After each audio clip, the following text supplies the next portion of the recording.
Everything is seen as a series of apparent causes and effects. And this is the issue. We have a tendency to believe that I did this, and then this caused this, and this caused this, and this keeps us here at this ordinary level of consciousness, because we're always in chronological time. When you shift out of chronological time into vertical time, eternal time, you begin to see that time is really something that doesn't even exist. It's not what we measure here on our wrist. It shifts around. It's like, even when I'm up here on a stage, time, I mean, it's like I've been talking for an hour and 15 minutes, and that's like 5 minutes to me, 3 minutes to me. It is such a time of change for me in my life, and many profound things are happening faster than I can even keep track of them. I'll be sharing some of them here with you this morning.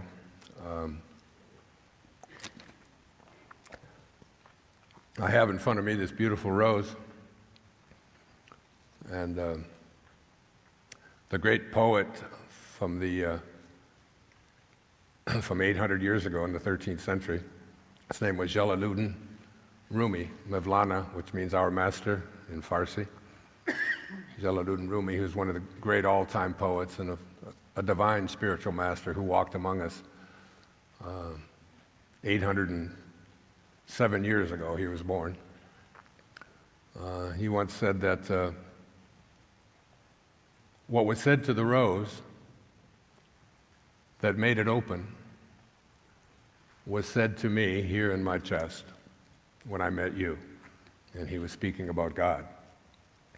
That there is something invisible, something formless, something perhaps spiritual, that is really moving all the pieces around and orchestrating everything in our lives, including us. Every single thought that we have, every desire that we have, are all placed there by something that is much more profound than we're even capable of being aware of. Because the problem for most of us is that we haven't been raised to believe that this divine intelligence that's in each and every one of us, which is capable of performing miracles and creating virtually anything we place our attention on, we've been raised to believe in our ordinariness and what's not possible, and what limitations we have, how far we can go and how far we can't go. And it's taken me a long time to come to a place where I have an awareness that every single thought that I have that's placed inside of my head is not really placed there by me, by my human personality. It's placed there by something that I'm calling my impersonal personality. The same thing that's in each and every single one of us.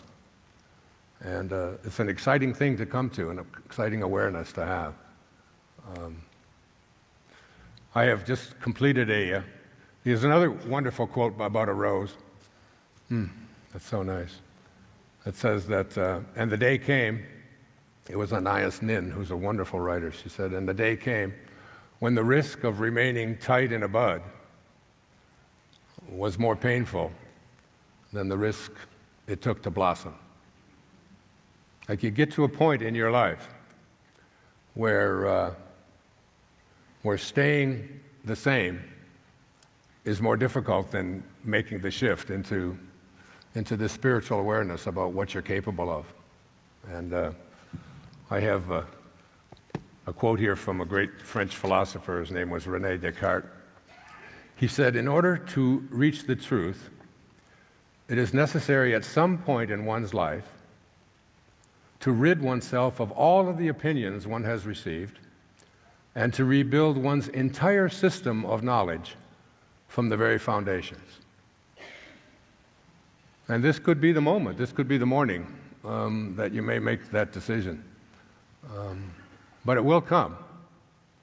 And what it involves is something that I put down in, I don't know if many of you saw the recent public television special, but years ago, I was in a workshop out in Seattle, and there was a woman who was in the workshop. Her name was Portia Nelson. And Portia Nelson and all of us had been asked to take a card like this and to write down the 5 chapters of our life. Chapter 1, Chapter 2, Chapter 3, but we were given, actually the cards were 3 by 5. These are 5 by 7s because they didn't want it to be real long. Just like, where have you gone in your life up until this point? And this is what Portia wrote. It was brilliant. It was published later, and I even paid her so that I could put it on my public television special about 10 years ago, and then she passed away, and I used it again. And I want to just share it here with you this morning. She said, Chapter 1 of my life. I walk down the street. There's a deep hole in the sidewalk. I fall in. I am lost. I'm helpless. It isn't my fault, and it takes forever to find a way out. That's chapter 1. She said, Chapter 2 of my life. I walk down the same street. There's a deep hole in the sidewalk. I pretend I don't see it. I fall in again. I can't believe I'm in the same place. It isn't my fault, and it still takes a long time to get out. Chapter 3 of my life. I walk down the same street. There's a deep hole in the sidewalk. I see it there. I still fall in. It's a habit. But my eyes are wide open. I know where I am. It's my own fault, and I get out immediately. Chapter 4 of my life. I walk down the same street. There's a deep hole in the sidewalk. I walk around it.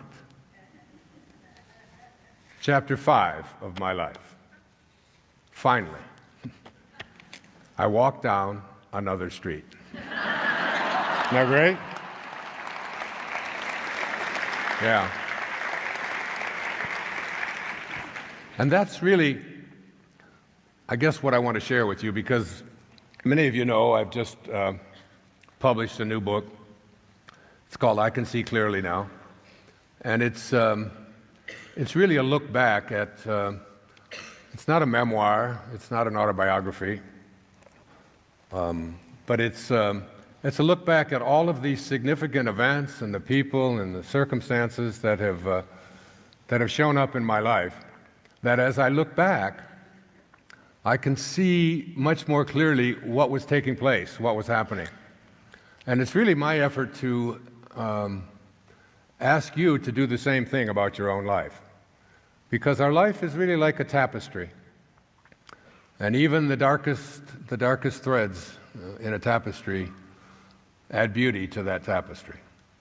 And some of the threads in my life have been very dark and have been very painful. And yet it was in those moments that perhaps the most enlightening things started to show up in my life, and the shift away from the ego and all of my beliefs about how important I was, and into the awareness about a great truth that Pierre Teilhard of Chardin, this great French priest who was excommunicated from the Catholic Church because of his strange points of view. He said that we are not here as a human being having a spiritual experience. That's not who we are. That essentially who we are is a reverse of that. All of us are infinite spiritual beings having a very temporary human experience. And when we begin to live our life from that awareness, from that knowing that who I am is infinite, because being able to answer the question, who am I, is one of the toughest things for any of us to really come up with something that is meaningful. If I were to ask you to write something similar to what Portia Nelson wrote, and ask you to define who you are. Most of you would come up with, most of us would all come up with labels, you know, what my name is and where I live and how many people I have in my family and what kind of job I have, what kind of interests that I have, and so on. But when the great teacher, one of the great teachers in my life, a man named Muktananda, was asked the question, "What is real, Master?" They said, "What is real?"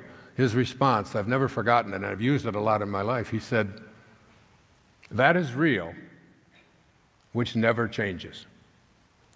So there's something inside each and every one of us that is changeless, that is deathless, that is birthless.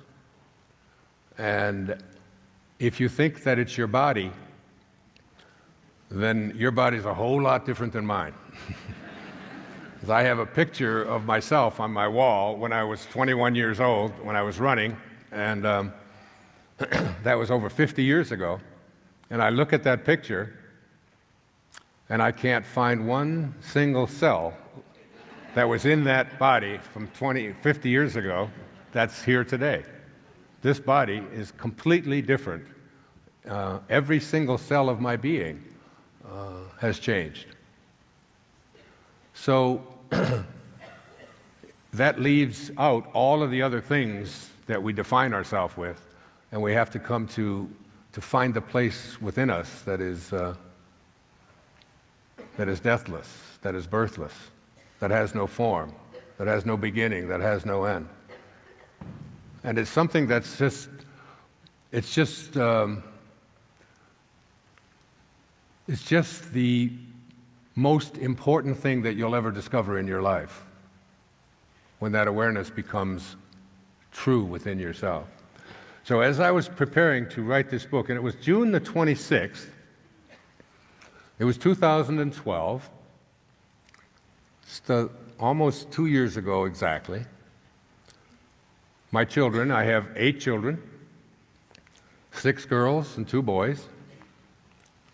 They have been amongst my greatest teachers in my life.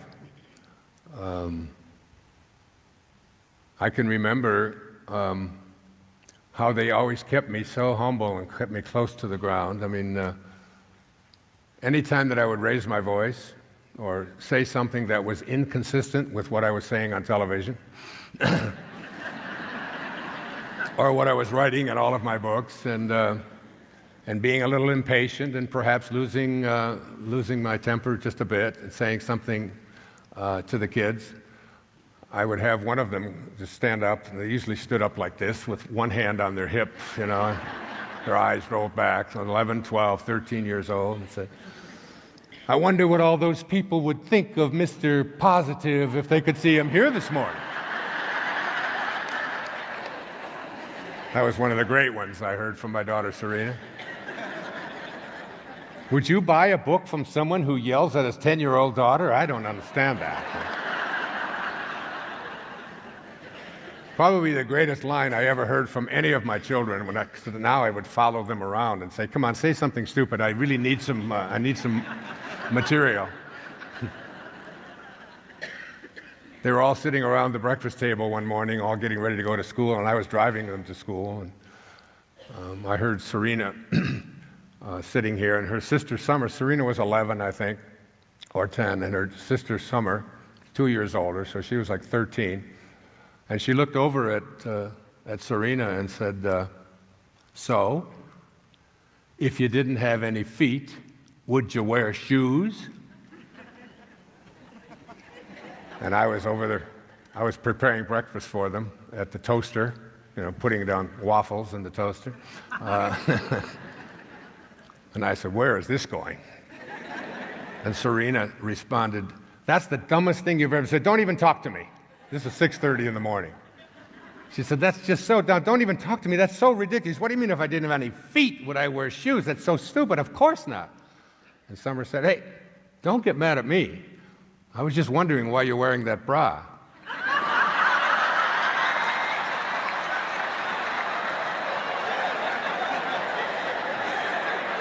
So Now, I could spend the rest of this morning telling you anecdotes like that.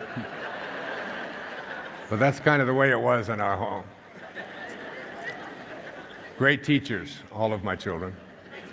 And now they're writing their own books. I'm so proud of them, and creating their own CDs, and really making a huge difference in the world. I can say that about each and every one of them, that they all have a heart that is based upon living in a spiritual family.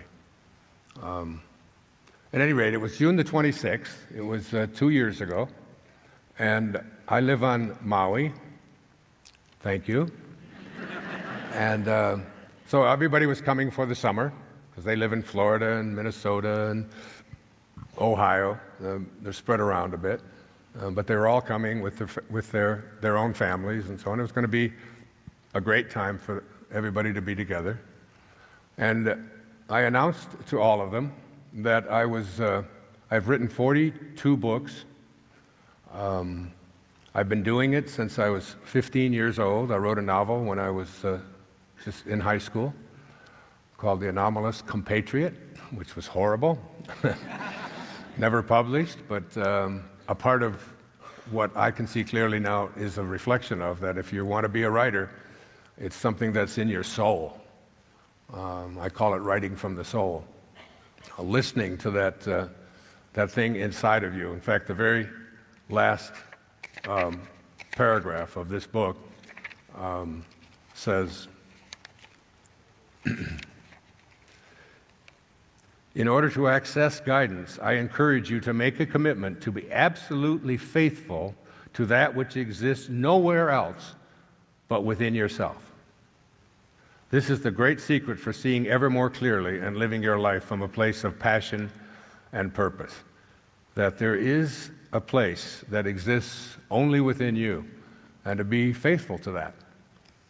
So I have been doing that since I was 15 years of age, and been writing and writing and writing and taking on the task of writing. I write by hand. I don't use a machine.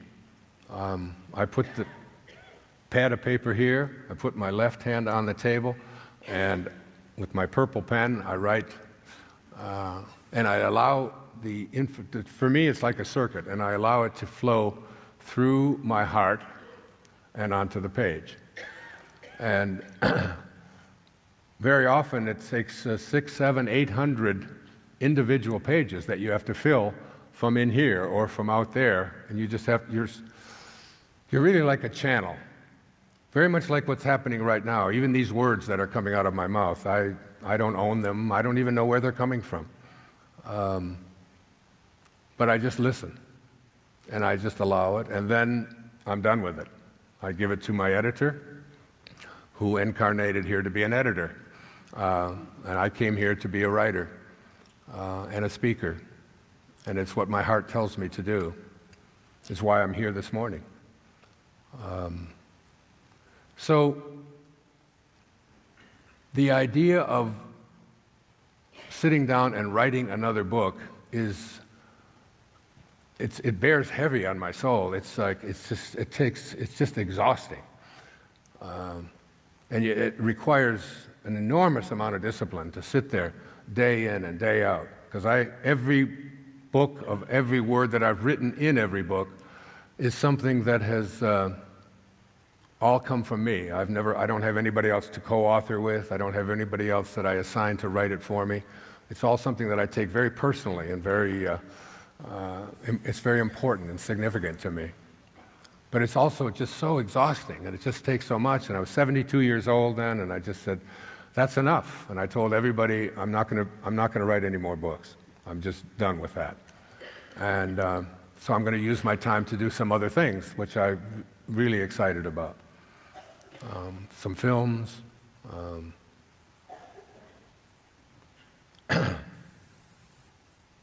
and other projects that I don't even want to talk about yet. So that was the 26th of June. On the morning of the 27th of June, I started writing I Can See Clearly Now. And I wrote, I wrote and wrote. I wrote every single day. Now, the children were all there. They're filling up my space there. In fact, they filled that up so much, we were all going to just kind of gather together because it's summertime, and you can sleep on air mattresses and sleep on the couches and so on, and just everybody's just all there, and it's just a great time for everybody to be together. I had to go out and actually rent a place in order to have the privacy to do the writing that was just so filling my soul. It was so significant that in one moment I had shifted away from, and I thought that I was in charge of this. Now, I was being interviewed about, maybe 11 or 12 years ago. I was in New York City, and I was being interviewed by the New York Times. And also there was a man who was also being interviewed by the New York Times. His name is Arthur Miller, the great American playwright. Death of a Salesman, The Crucible, plays that I recommend you read now that you don't have to, and that you're not going to be tested on it at the end of the semester, but just because it's just so profound. He was just a great artist and a great speaker and a great teacher, and probably most famous for being married to Marilyn Monroe for a few years. So he was asked the question, as I was sitting there waiting, he was asked the question, are you working on another play? Now, at that time, Arthur Miller was 91 years old. I think he was 91 or 92. And so when the interviewer said, are you working on another play? His response was something that I've never forgotten. He said, I don't know, but I probably am.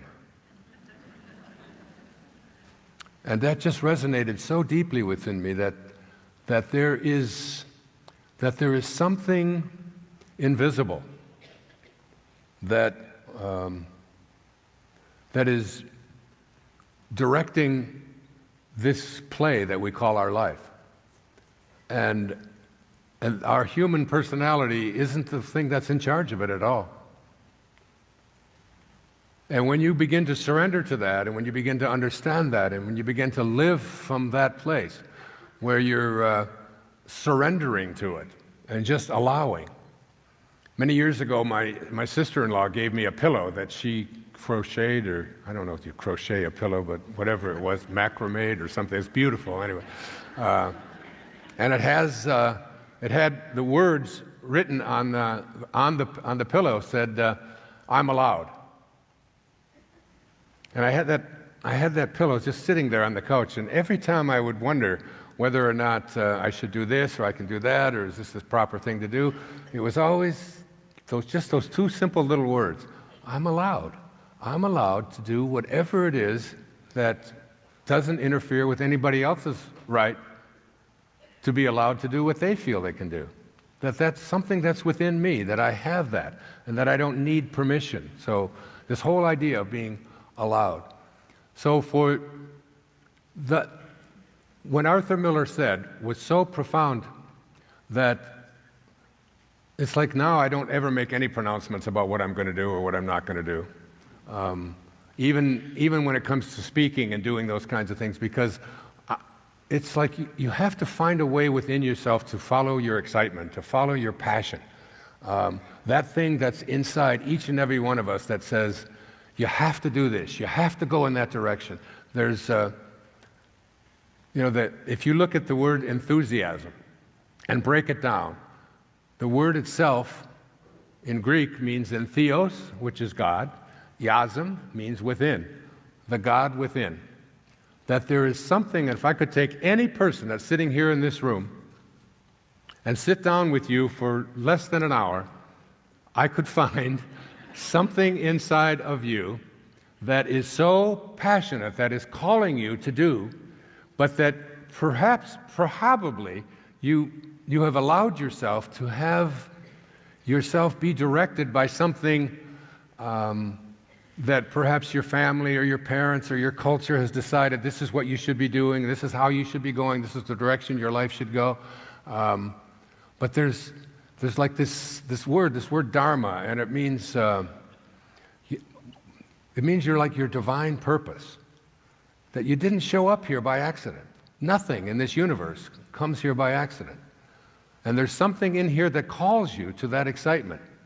And whenever it is that excites you inside of you, that you feel you have to do, but you've disallowed it because you've submitted to somebody else's idea of what your Dharma should be, is the cause for so many things that are troubling and difficult. So much illness, so much sickness that goes on in our world is because you have just not allowed yourself to be you see, we have a concept of ourself. And our concept of ourself is everything that we believe to be true about ourselves. And everything that we believe to be true about ourselves gets us to a certain level, a level that we call average, a level that is what we call ordinary. So if you want to transcend ordinary, if you want to transcend just being in the game rather than being in charge of the game, then you have to change the things that you've come to believe are true. And letting go of things that you believe to be true is one of the most difficult things you can ever encounter. In 1978, one of the stories that I tell in here, in 1978, I was 38 years old. I had written two books that both had topped the bestseller lists, Your Erroneous Zones and Pulling Your Own Strings. And they had been published in many different languages around the world, and my ego was really on fire. I was doing the Johnny Carson show on a regular basis, and just having a lot of celebrity kind of status and so on.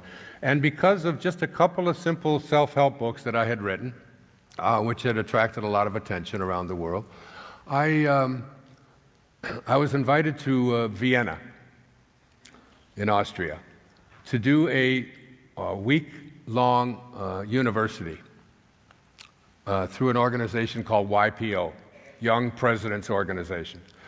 In order to be a member of the YPO, you had to be under the age of 50 and the president of a company that had more than, I think it was 500 employees.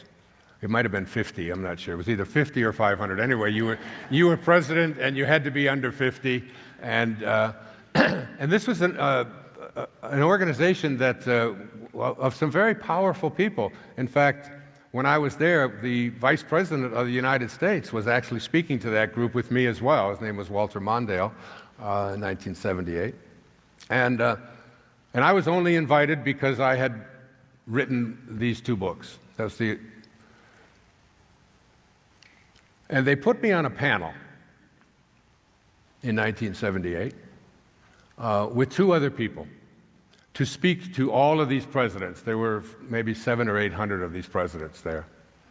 The other person on the panel was Virginia Satir, who had written a lot of books on family therapy and so on, and I was familiar with her work.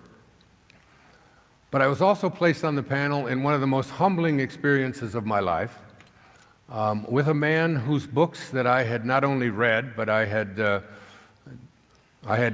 placed as required reading on every course that I taught at the university. I was a professor at St. John's University in New York City, and until 1976. So it was required reading. And when I was a doctoral student, I used this man's writing as a big part of my doctoral dissertation. His name was Viktor Frankl. Viktor Frankl wrote a book that I think should be mandatory reading for everybody in this room. It was called Man's Search for Meaning, logotherapy, which means knowledge. And and Viktor Frankl was living in Vienna in 1939, and he was taken away by the Nazis and placed in a concentration camp, excuse me, in Auschwitz and also in Dachau. And he talked about what it was like to be under these circumstances, and he said that I had lunch with him immediately after the after the presentation. I gave my talk on your erroneous sounds and pulling your own strings, which in German was called Der Wunderpunkt, your wondrous points. And the amazing thing to me is that he had actually read this book in German. Just a brilliant, beautiful soul. And what he had endured, he lived through 5 years of being in these concentration camps as a brilliant medical doctor. His entire family was taken away and executed, except for one sister who emigrated to Australia. And he talked about the people who survived. And he said that we were given, he said, a bowl of dirty water with a floating fish head in the water. And that was our protein, and that was our meal for the day. And he said, for those of us who couldn't find beauty in the circumstances that we were in, we would find that they just simply wouldn't survive, that they couldn't find meaning in their life. And when we went to lunch after the talk, and I was just so humbled and so honored just to be in the presence of this beautiful man, that I actually went to Auschwitz, and I went to Dachau, and I write about my experiences in those places, here and I can see clearly now. They were clearly turning points in my life. Meeting Dr. Frankl was one of the most significant moments in my life. And what he said to me at lunch that day is something that I've never forgotten, and I share it with you. He said that when we are confronted with situations over which we have no control,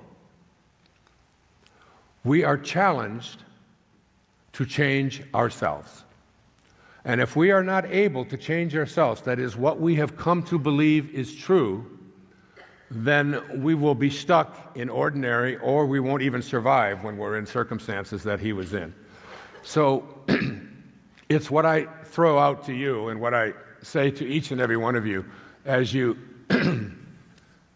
as you contemplate and look back at your own life and all of the circumstances and the people that have showed up in it, that events such as my meeting with Dr. Frankl, which occurred just a short time after I had perhaps the most meaningful experience of my own life, the turning point in my own life, was in 1974, 4 years earlier, when in August the 30th, I ended up at my father's grave through a series of just bizarre circumstances, which they're too involved for me to spend too much time on them here this morning. But I was sent there by some force in the universe in order to get my life off of the pattern that it was in. At that time, for my entire life, I had been filled with rage and anger towards this man called my father, whom I had never seen, because he walked out on my mother right after I was born in 1940, and her 3 children, myself and my 2 older brothers. So here she was, a woman with 3 children under the age of 4, with a depression going on and a war going on. My mother had one brother who was a prisoner of war in Nazi Germany at the time, and another brother who was in the military on a ship off near Japan. And she was all alone. And he just decided that he couldn't take on the responsibilities that were this, of taking care of a family. And so I was placed into a series of foster homes and orphanages until I was 10 years of age with my next oldest brother, David. And those 10 years were very significant years in my life.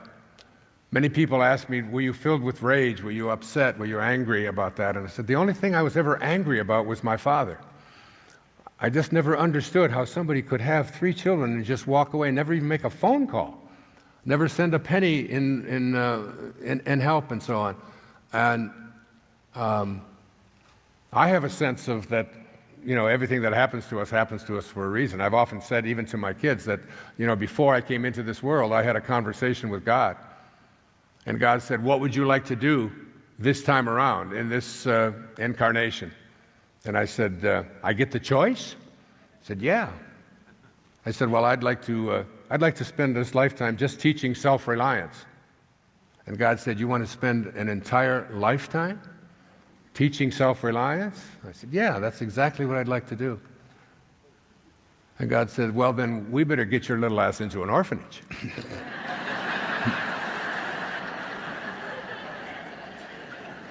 And you're going to spend a whole decade there, and you're going to learn to rely upon yourself, because there's not going to be anybody else there to do it for you. And once you have that emblazoned in your consciousness, it's the experience of something. It's the old Chinese proverb, I hear and I forget. I see and I remember. I do and I understand. There is no way to understand self-reliance until you learn to rely upon yourself, particularly in those kinds of circumstances. So that experience is a very profound and important experience to have. So that's how I look back on it. But I grew up with this rage in my heart. Dreams. My mother finally got her family back together again. She remarried my father in another body, an alcoholic. My father died of cirrhosis of the liver at the age of 49 as an alcoholic. My stepfather was a raging alcoholic, an angry man. I was 10 years old when I first met my oldest brother, and our family was reunited. And it was that deep anger that I had inside of me, that I would wake up and I'd be sweating, I'd be having a fight, I'd be punching him, I'd be just like, how could you? We even made a film about this called My Greatest Teacher, which I think is here. I think it's available. And so for some reason, my life was out of control. I would try to find my father. I would make phone calls. I even went to his mother's, which would be my grandmother, whom I had never met, but I found out that when she passed away, and I volunteered at the age of 15 to be a pallbearer at my grandmother's funeral, because I was finally going to meet my father after all this searching and so on, just 15 years old. I remember it well because I had a learner's permit, a driver's permit, and my older brother, I was allowed to drive for the first time all the way over to the other side of Detroit in order to go to this home to meet this family that I had never known or seen, knew nothing about. And I was a pallbearer there, and I just kept waiting. I'm going to see my father. He's going to show up. This is going to be so fantastic. And he didn't show. He sent some paltry flowers from a place in West Blooming Rose, West Virginia, where he had hooked up, I think, with his 6th or 7th wife. And it was just another one of those disappointments. And then when I was 18 and 19, I went on a tour across the country looking for my father. There were different places and the clues, just so that I could have there was just something inside of me. My 2 brothers couldn't care less. It was not important to them at all. But for me, there was something that was calling me. And finally, I gave up the search, went into the Navy, spent 4 years in the Navy, got out of the Navy, went to school, went all the way through to graduate school. And then in 1974, when I was 34 years of age, I was invited to go down to Mississippi to do some work for the federal government in checking on whether the civil rights laws of the 1960s were being implemented. And after that was over, I went down to Biloxi, Mississippi, where I had heard that my father was buried. And I went to my father's grave, Melvin Lyle Dyer, 1914 to 1964. He had been dead for 10 years. I had found out about it from a cousin that I didn't even know I had. The reason I tell this story is because it was the most significant moment of my life. I went to the grave. I looked at the little marker on the ground that had his name, and I really went there to do something on his grave that wasn't about love and spirituality and kindness. I truly was going to go piss on his grave. That's really that's what was directing me to go there. I was just so filled with rage towards this man. And while I was on the gravesite and just standing there looking and talking to this man, I was hollering and I was screaming and I was full of rage. And finally, then I went back to the rental car. I had a rental car. Then I was going to fly back. I was going to drive it back to New Orleans and catch a flight back to New York City and teach at in the fall semester of 1974 at St. John's University in Queens, where I was an associate professor. And I got back into the car, and I started to drive away, and something called me back. That something is the thing that opened this rose. That something inside each and every one of us is who we really are. It's our true essence. This body of ours and all of these, and our mind and all of the things that we believe in and all of the labels that we have, all of this stuff is the ego. It's the false self. It's the part of us that really believes that who I am is what I have and what I do and what other people think of me. It's my reputation. It's my accomplishments. It's all the things that I own. All of it is irrelevant. It's not at all who you are. Who you are is not the personal self, it's the impersonal self. And that impersonal self, that's in every single one of us, that's in every flower, that's in every orange, that's in every living thing in this universe. It's in each and every one of us. And it is directing our lives, if we're only willing to listen. It called me back. I went back to his grave, and I stood there and completely changed my life in 2 minutes. I said, I don't even know where the words came from, honestly. I said, from this moment on, I send you love. From this moment on, I will only think loving thoughts of you. Who am I to judge you? Who am I to decide what you should have been? You did what you knew how to do, given the conditions of your life. And the conditions of his life as a young man were very horrible. I forgive you. I never had another dream about my father, even to this day. In fact, I always feel, whenever I tell that story, and I never know I'm going to tell it because I really believe that our desires, the things that are really pushing us to move in a certain direction, are placed there by God, or the Tao, or whatever you want to call this divine mind that's in each and every one of us. I left, got in the car, a completely changed man. I got back up to New York on the 1st of September, and I had 2 weeks before the fall semester started. The 15th of September is when the fall semester started, so I had 2 free weeks. And I got in an airplane, and I flew down to Fort Lauderdale, Florida, and I checked into the Spindrift Motel, and I wrote a book in 14 days called Your Erroneous Zones, from cover to cover. In fact, I wrote so fast and so furiously that one night, after writing all night, I looked all over this motel room because I had forgot to number the pages. And I had written like 70-some pages that night. It was just flying to me, you know. and I was pulling them out and writing, oh, this must be page 41, and this is 42. And then I flew back to New York, and everything in my life started to shift. I was overweight at the time. I started running. I was drinking. I stopped having alcohol. I haven't had alcohol in my body for over 3 decades now, almost 3 decades. I was in a terrible relationship at the time.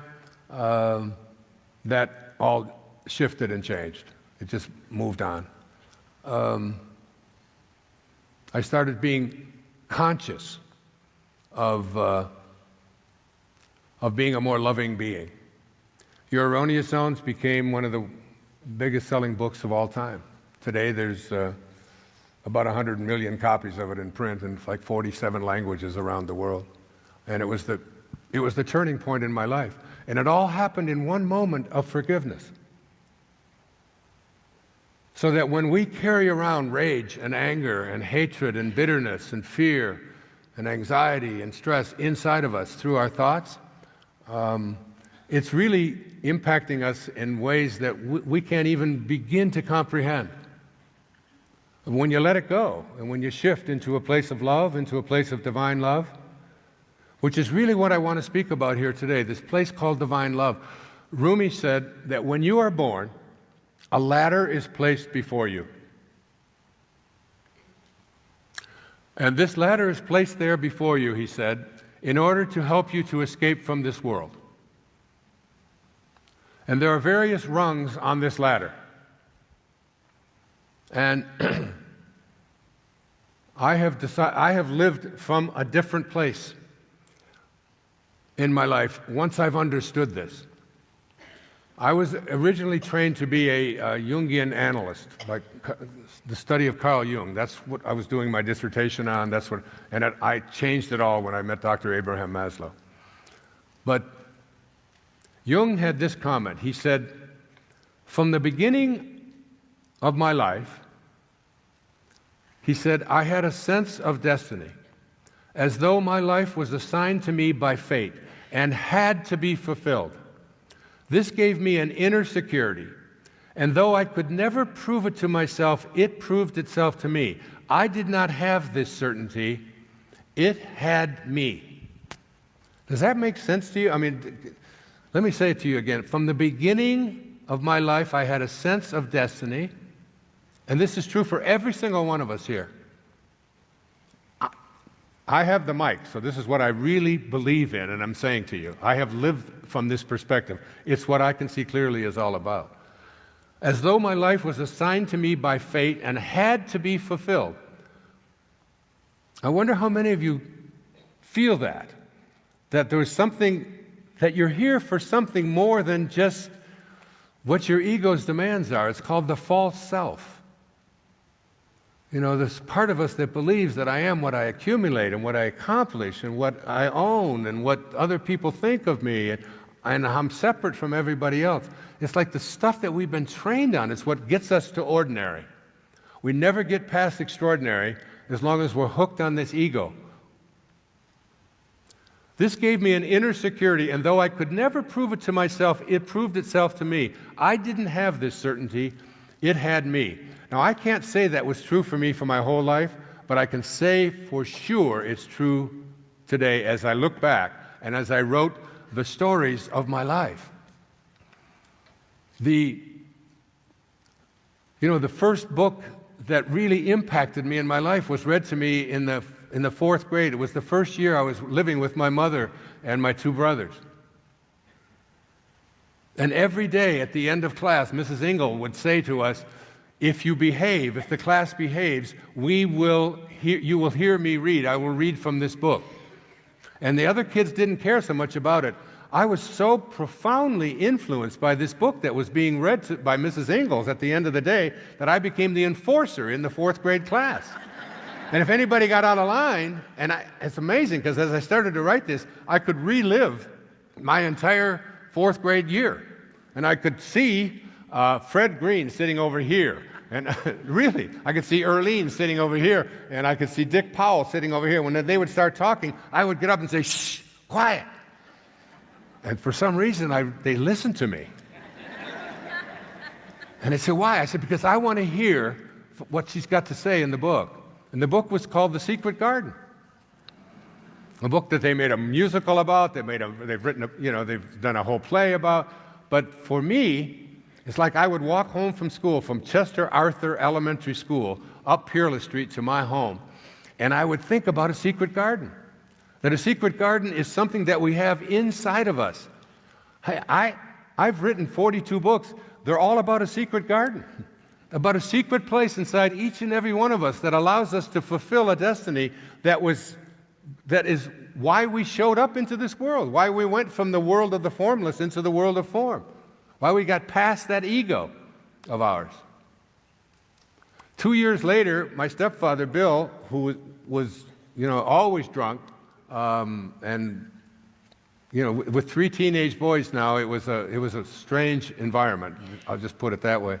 But he had a show that he would watch on Tuesday nights, opposite the Uncle Milty show, the Milton Berle show. You remember? I don't know if you're old enough to remember Milton Berle back in 1953 at the beginning of television. No, you're not. But it was the most popular show on television. But we didn't watch it at our home because he was a big fan of. He was a Catholic, and he was a fan of the guy who was on opposite Milton Berle. It was named Bishop Fulton Sheen. And Bishop Fulton Sheen had a show on every Tuesday night, and I got so excited and involved in watching this show that I used to take a yellow pad of paper and sit there and take notes and say to myself, I swear to you, this is true. I would take notes and say to myself, I could do this. I could talk on television and keep people interested. Well, since 1998, I've done 10 public television specials, speaking just like Bishop Fulton Sheen. And we've raised $250 million for public television, I'm proud to say.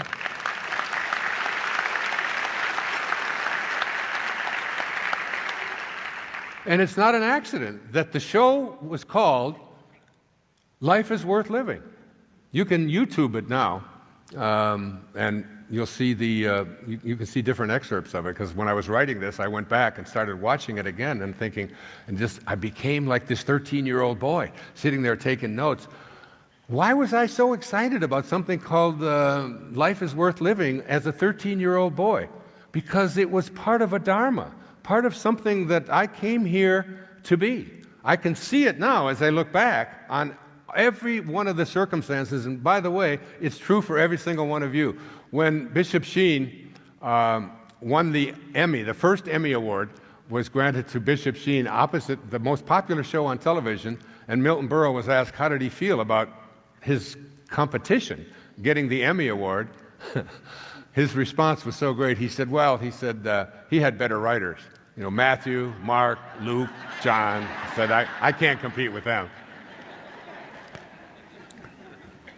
What I did with I Can See Clearly Now is go through these life-changing, turning events that, as I look back on them now, I can see that there was something moving the pieces around in my life. You have to listen to your excitement, that thing inside of you that said, this is what I want to do. I have one of my daughters, she's sitting right over here, looking on her, doing something on her. She's tweeting something, yes, however that works. Her name is Tracy. She was born in the middle of the Detroit riots in 1967 on the 1st of August. And was working, gone to Michigan State, got a couple of degrees, was doing well, was an executive at a place called Best Buy in Minneapolis.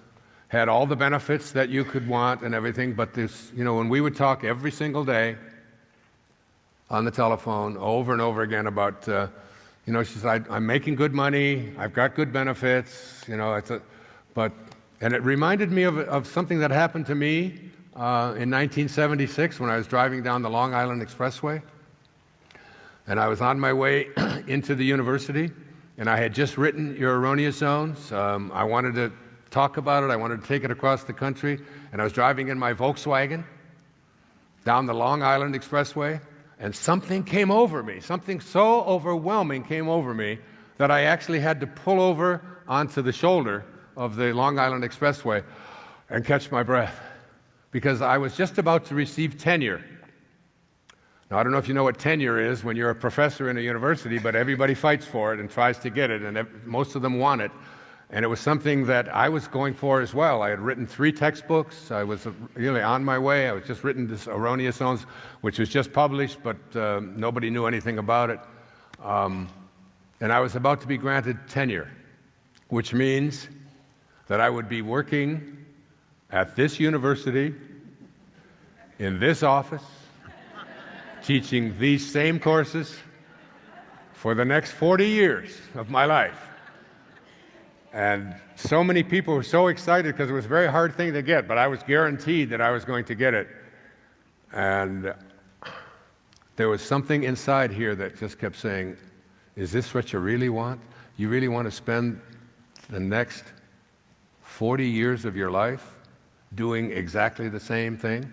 Because I've often said, when I say I'm 74 years old, it's like, does that mean I've lived 1 year 74 times? Or have I lived 74 years in which I am growing and listening to that inner guidance that is directing me towards extraordinariness?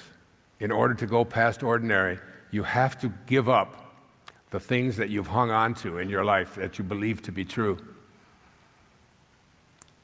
And I drove into the university. I went up to the Marillac Hall, the 2nd floor, went into Dean Sarah Fassenmeyer's office, and told her that I was going to resign, that I was giving up my professorship, which was a very cherished thing, I must promise you, in 1976.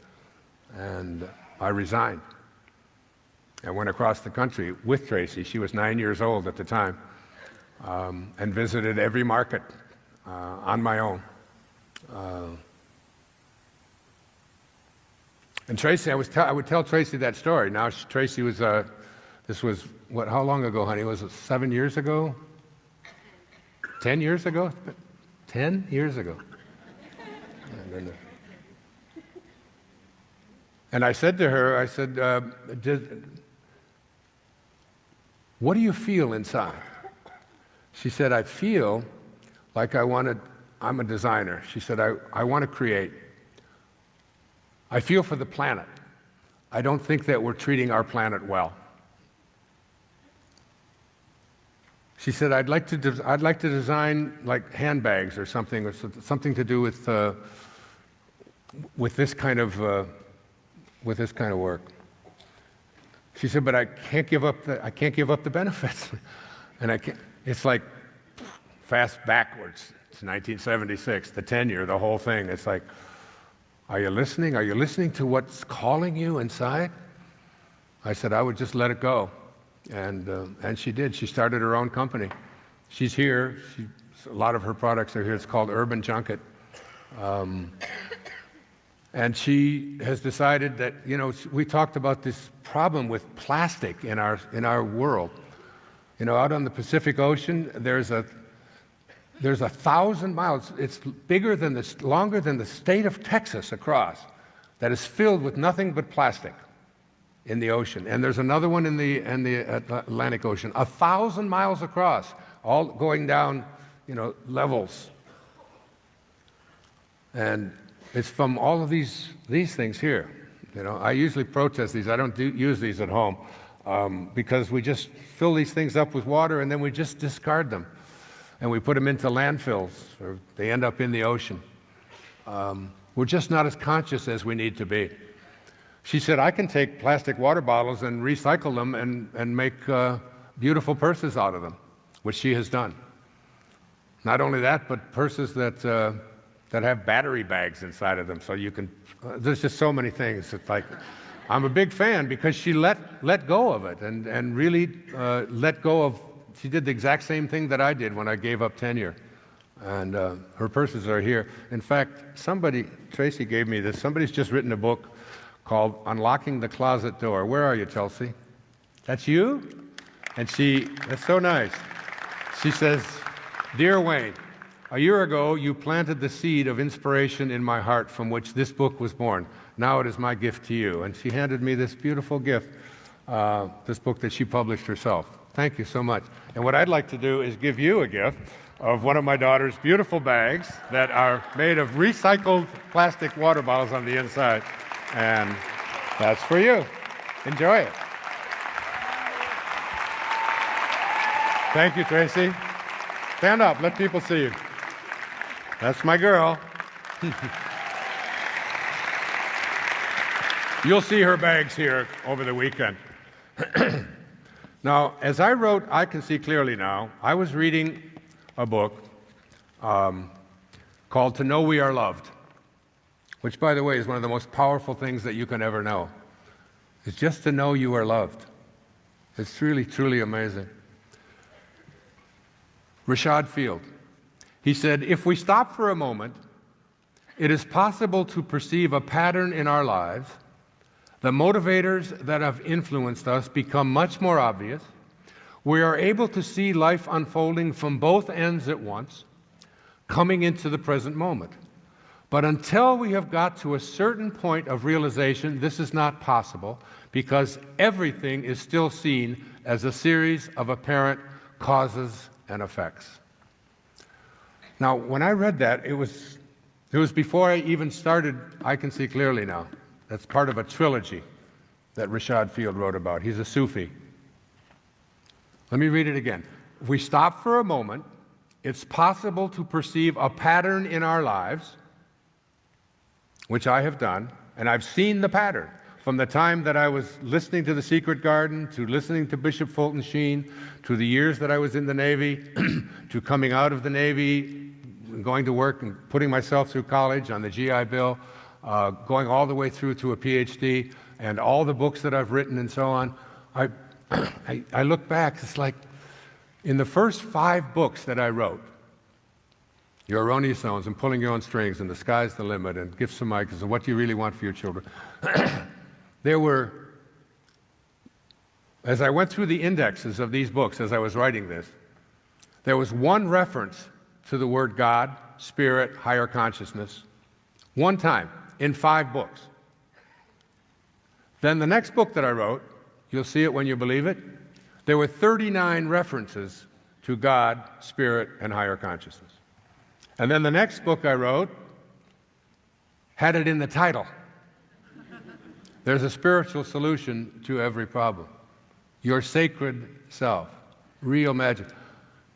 Now, there was never a time in my life when I sat down and said, okay, now I've written about psychology and I've written about these kind of things. Now I'm going to make a shift and I'm going to talk about, and I'm going to move into a different realm in my life. It didn't happen that way. What happened is that we are able to see a pattern in our lives, that life unfolds from both ends at once. Until we have gotten to a certain point of realization, this isn't possible because everything is seen as a series of apparent causes and effects. And this is the issue. We have a tendency to believe that I did this, and then this caused this, and this caused this, and this keeps us here at this ordinary level of consciousness because we're always in chronological time. When you shift out of chronological time into vertical time, eternal time, you begin to see that time is really something that doesn't even exist. It's not what we measure here on our wrist. It shifts around. It's like, even when I'm up here on a stage, time, I mean, it's like, I've been talking for an hour and 15 minutes, and that's like 5 minutes to me, 3 minutes to me. Because time, how do I explain this? Horizontal time is this causes this, causes this, causes this. But here you are, you're born, and you're going to have, you have something in you called a future pull, that you're not pulling things out of the past. You're pulling things out of the future as well. It's like the moment that you were born, your wisdom teeth are there. You can't feel them. You feel inside the gums of a brand new baby. You don't feel anything there, but they're not going to come out of the past. You're pulling those things. They're like 20 years into the future, but they're there.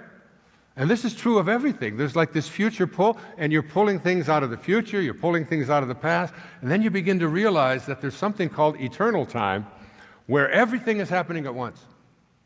And there is no past, there is no future, it's just all one enormous now. Because everything that's ever happened to you in your entire life didn't happen in the past. It happened in the present. It happened in the now. And everything that's going to happen to you isn't going to happen to you in the future. It's going to happen to you in the present, in the now.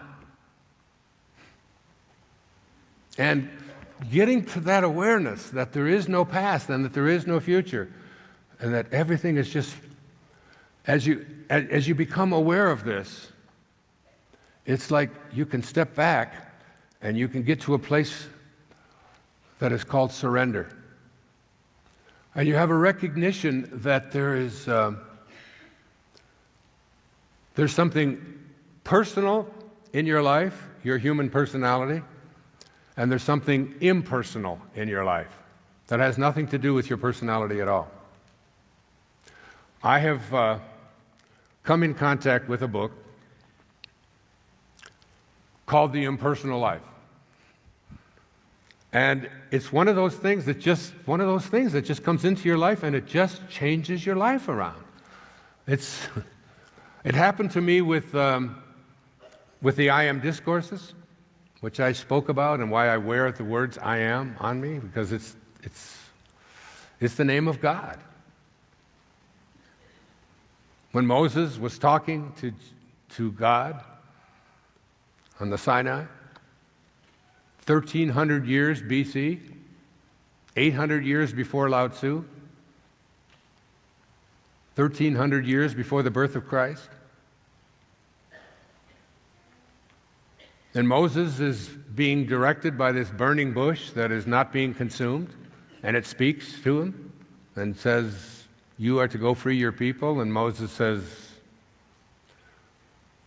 "Who am I to go to the Pharaoh and free my people?" And God speaks to him and gives his name for the first time. He says, Who shall I say sent me? And he said, "My name is I am that I am. And that shall be my name for all future generations." That's right out of the Torah, right out of the book of Exodus, chapter 3, 15.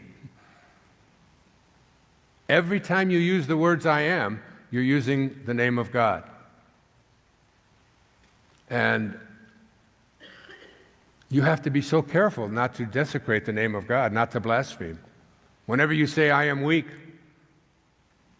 you're saying God is weak, because the I am that is inside of you is really God. That's what Wishes Fulfilled is about. It's this awareness that we carry God around inside of us, each and every one of us. And you know what? This is really brutally honest time for me. I have been trying to get in touch with that impersonal self inside of me, and not listen so much to the human personality, the Wayne Dyer, that has this resume, but to listen to it from a place of just divine love. Because when Rumi said, when we are born, a ladder is placed before us to help us to escape from this world, at the top of this ladder is something called divine love. And Carl Jung once said that at the same moment, he said, at the same moment that you're a protagonist in your own life and you're making choices, he said you're also the spear carrier or the extra in a much larger drama. He said, in essence, you are all doomed to make choices. Now, doesn't that sound like a paradox? If I'm doomed, I can't be making choices. If I'm making choices, I'm not doomed. So let me shift it for you. Just think of your body and nothing else for a moment. In a sense, you're doomed. I mean, I happen to get a 6'1", male, blue-eyed, Caucasian body with hair gone. But growing in my ears, and growing on my shoulders, and growing in my nose. And in essence, I am doomed to live in this body. I don't get to be in a female body. I don't get to be in a black body. I don't get to be in any other body other than the body that I'm in. So I'm doomed. But I also can make choices. And the choices that I can make are, how am I going to treat this body? How long is it going to live? And in the life that it does live, how healthy is it going to be? I have many, many choices to make, and I talked about my excitement, and I talked about Tracy's excitement. My excitement at this point in my life is to do something about what is happening in our world, particularly when we see so many of the changes that are taking place on our planet. We're seeing a huge obesity crisis on our planet. You just have to look around. If you don't, go to Disney World and just watch. I mean, people are getting bigger and bigger and bigger. In fact, the casket industry has really just blossomed, because they used to make caskets for, people that never more than 200 people. Now they got to make 400-pound people to put into caskets. Now, it doesn't, I speak about it as if it were not something significant, but I really believe our food supply is being tampered with in a way for profit that we really need to take a look at.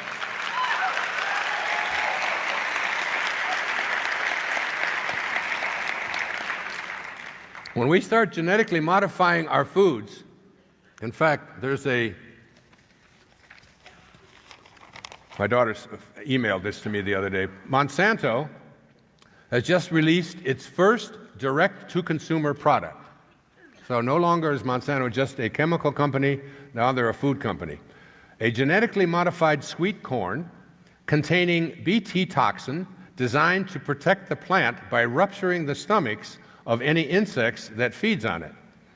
Monsanto claims that the toxin will break down before the corn makes it to your dinner table. But rats fed the GM, genetically modified corn, showed organ failure, and the toxin has been detected in the bodies of pregnant women. It's not like I'm saying that genetically modified food is good or bad.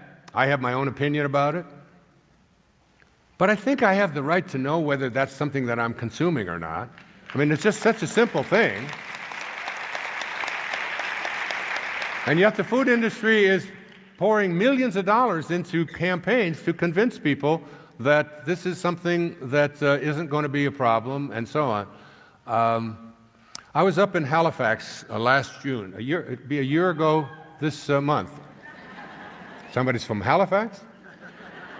And I met two people that I hadn't seen in about a year and a half. And I looked at this couple, Anne and Mark, and I kept saying to them, I just can't get over how great you look. You look younger. Mark, you've lost your gut here. You guys just look fantastic. What's going on? What did you both do? And they said, well, we brought this fellow up here to Halifax in Canada and took him on a tour.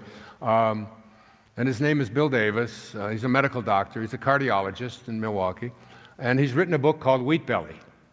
And he said, we did a conference on it, and we just decided to no longer eat wheat because it's all been genetically modified. And so many changes took place in this. And I said, well, I want to get a hold of that. So I read Wheat Belly, told all my children, told my wife, and I decided that I was going to go gluten-free. Yeah.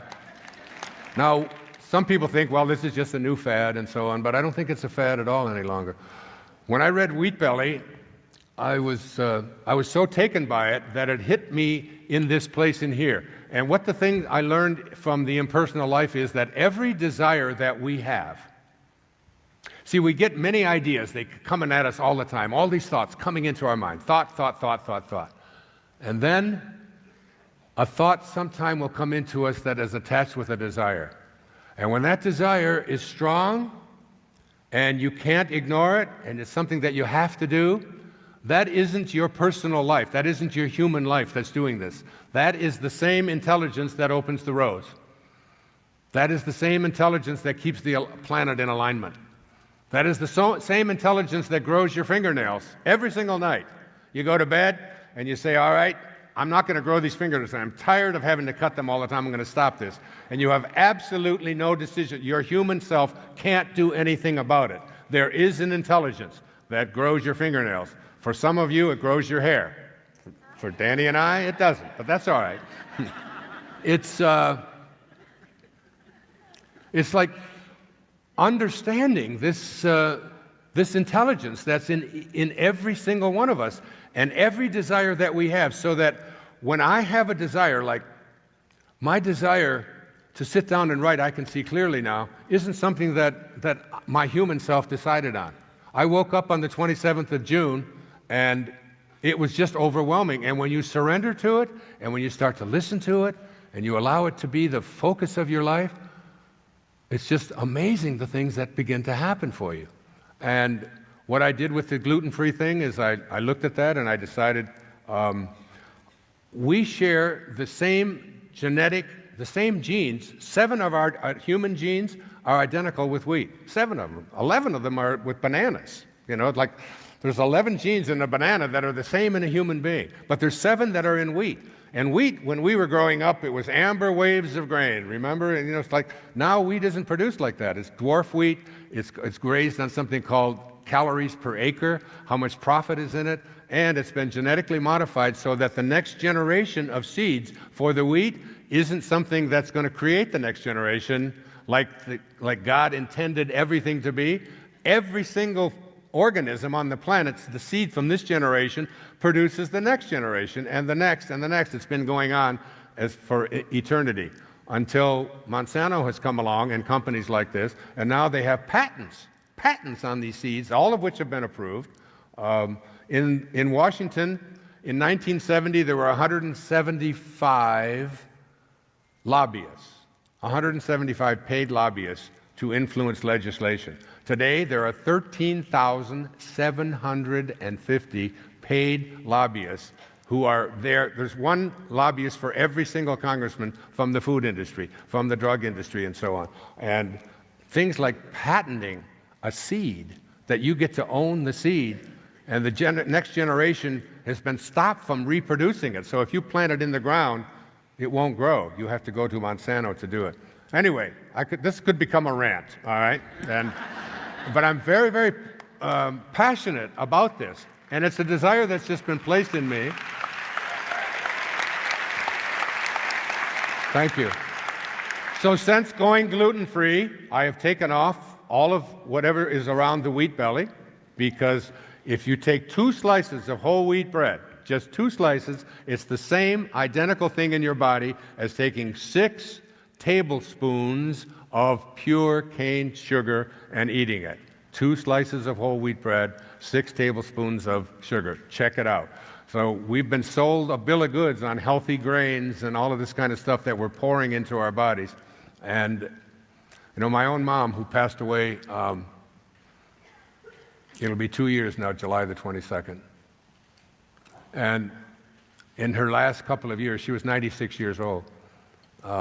She kept saying, Wayne, she said, I exercise, you know, and she did. She walked all the time and she exercised. And she said, and I hardly eat anything, but every day, I said, well, what do you eat, Mom? And she said, well, I have a bowl of cereal in the morning with whatever it is, was all wheat, and I have a sandwich of whole wheat in the afternoon.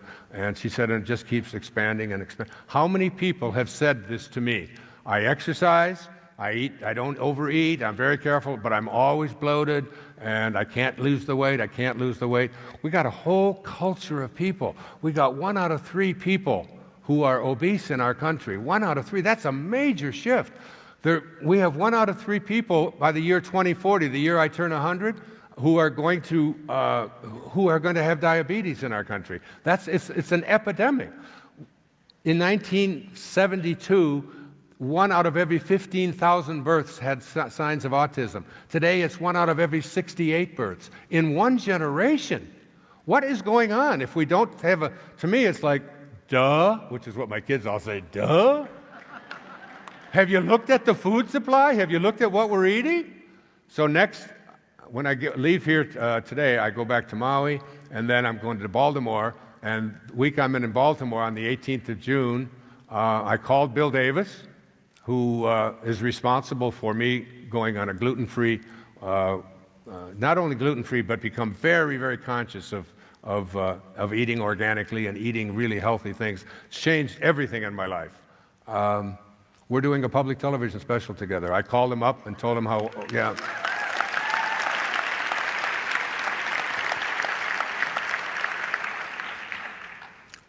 That's my rant, all right? There's three kinds of love, according to Peter Dunoff, who was a great Bulgarian spiritual master who died in 1944. Who speaks to me on a spiritual level on a regular basis, who's written over 250 books on divine love, on a very special kind of love. And he said that there's as we move up this ladder towards divine love, which is where we get to extraordinary, where we begin to perform miracles that we never thought were possible, where we begin to heal ourselves and heal others, where we begin to make conscious shifts in our world. We move up the ladder. I always say that I Can See Clearly Now is the story of a man who has listened to the internal callings and have been willing to do it. Like, what are you willing to do? That's the bottom rung of the ladder. What are you willing to do? You get this calling. You know you're here for a reason. There's something that calls you to fulfill your own dharma, to fulfill your own destiny, and you've spent so much of your time being consumed with what other people think and how well they're doing it, and should I go this way or that way? What's everybody else going to think? Or it's going to be too expensive, or I can't afford it, or things aren't going to things aren't going to fall in line for me. It's not as easy as you say, and so on. You have to have a willingness inside of you. That's the bottom rung on the ladder. How willing are you? When the time came for me to leave the academic world and to leave a tenured position as a full professor behind, I was told over and over again that the only way you can get your message out is to get on national television. But nobody on national television wanted to hear from me. But there's another way to reach everybody in the country. Are you willing to do it? 1976, I packed my 9-year-old daughter and her girlfriend, Robin, and my wife, and we went across the country to meet every single person. Thoreau once said that if you advance confidently in the direction of your own dreams, that's what's in your imagination. If you advance confidently in your own dreams and endeavor to live the life which you have imagined, it, you will meet with a success unexpected in common hours. It will chase you. You've got to stop chasing it and just listen to your dreams. Listen to what's in your imagination, because the greatest gift that any of us have ever been given is the gift of our imagination. It is there that we can create virtually anything that we place our attention on. But we don't do that. We ignore it. We say instantly, no, I'm not willing to do that. No, that would be too tough. I can't move to another city. I can't. And instantly, you move back into ordinary, into just being a fringe dweller, just sort of dwelling on the fringe of higher consciousness, but never being able to take the step. You have to not only be willingness, but you have to have a sense of determination. As you read I Can See Clearly Now, you will see a profound sense of determination inside of me, something that I just couldn't turn it off. You also have to have a sense of fearlessness, letting go. Letting go. In the recovery movement, we say you let go and what? You let God. Whatever you want to call that divine, invisible intelligence that opens the roads, whatever you want to call that, it doesn't matter. You can call it the Tao. I lived for a year as a Taoist. In the year 2005, the year I turned 65, I gave up everything that I owned. Gave up all my clothes. I gave up all my possessions. I gave up all my furniture, all the things that I accumulated, all the records that I had, all the awards that I had been given. Because I heard one time someone say, when you talk about awards, that our awards are like hemorrhoids. you know, that sooner or later, every asshole gets one, you know, so I had plenty of awards. I gave them all away. And I went off to Maui, and I lived as a Taoist. I practiced this. If there's anything that I encourage you to get, it's this little book called Living the Wisdom of the Tao. It's the Tao Te Ching. It was 81 verses written 2,500 years ago, 500 years before the birth of Christ. Lao Tzu gave us this great wisdom. And the opening line of the Tao says, the Tao that can be named is not the Tao. As soon as you try to put a name on it, as soon as you try to explain it, you've lost it. Because you've left the world of oneness, which is perfect love, which is what God is, which is what's inside each and every one of us. We all have God inside of us. We all carry it around. We're all sparks of God. The minute that you try to label it, you've got the thing and you've got the label. Now you've got two-ness. I love this. This is from the Gospel of St. Thomas, which was discovered in Nag Hammadi in 1945 in the Dead Sea Scrolls. You know, the Matthew, Mark, Luke, and John all lived like between 80 and 120 years after the birth of Christ. So all of their direct quotations were recollections from 80 to 120 years before. The Gospel of St. Thomas, discovered in Nag Hammadi,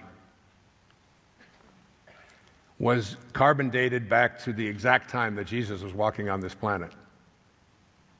That's 80 years before Matthew. He said, when you make the two one,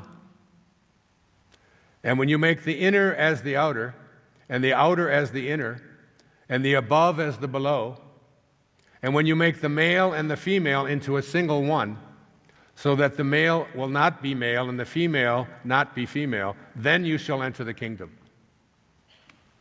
It's like trying to imagine, you know, if I say to you, what's the opposite of joy? You would say sadness, right? We all, you know. But imagine a world in which there is no opposite. A world in which my friend I'm staring at right now, Anita Morjani, who experienced all of this firsthand, and you'll hear from her this afternoon. She's one of my heroes. I sought her out, yeah. She's written a book called, hey, come on up for a moment, Anita, just for a second. Anita has written a book called Dying to Be Me. And she had terminal cancer, like really terminal cancer. She had like minutes left. And do you have a mic? Do you have a mic? Is there a mic? Oh, I'm going to need a mic. Oh, Skyzy. Yeah. Hi, sweetheart. How are you, my love? Mm-hmm. Tell them just a little bit about what I'm talking about with this oneness idea, that there is a world beyond this world in which there's no opposite of love, which is just nothing but pure love. When we think of love and its opposite, we think of hate and revenge and fear. But she experienced in Dying to Be Me, which is just mandatory reading. I mean, it's an assignment, okay? You have to read Dying to Be Me. It's one of the greatest books that I've ever... As a matter of fact, I just had a very, very dear friend who lost a little baby to an accident. And I didn't know what to say to her. It was just, the mother and the father both came to my apartment on Maui, and just in deep sadness. I had just met this she was only 14 months old, and the only thing I could say to them is like, just read this.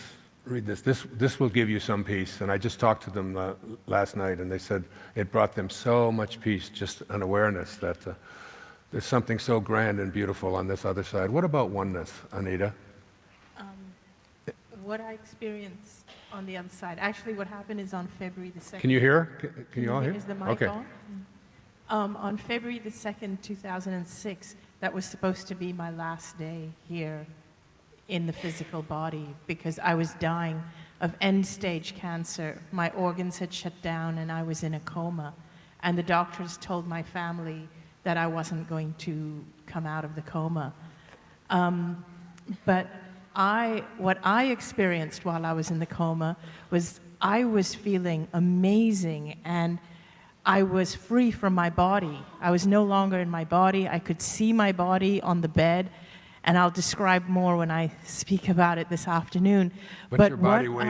What was your body weight down to? About 80 some pounds? 85 pounds. And I was a skeleton. I was literally a skeleton, but my lungs were filled with fluid, and I hadn't been able to walk. I was breathing with the aid of oxygen, and then my organs shut down, and I went into a coma. And but it appeared that I was in a coma, but I was actually aware of everything that was going on around me. And how I experienced myself, well, first of all, I felt that I was loved. I knew I was loved unconditionally. There was this feeling as though I was just embraced or encompassed by love. It was nothing like what I had ever felt in physical life ever before. It was just like you describe, a love that has no opposite. And the way I describe it is that I was aware that I was without my body. But what I learned in that realm is that when I'm without my body, I'm also without my gender, my culture, my religion.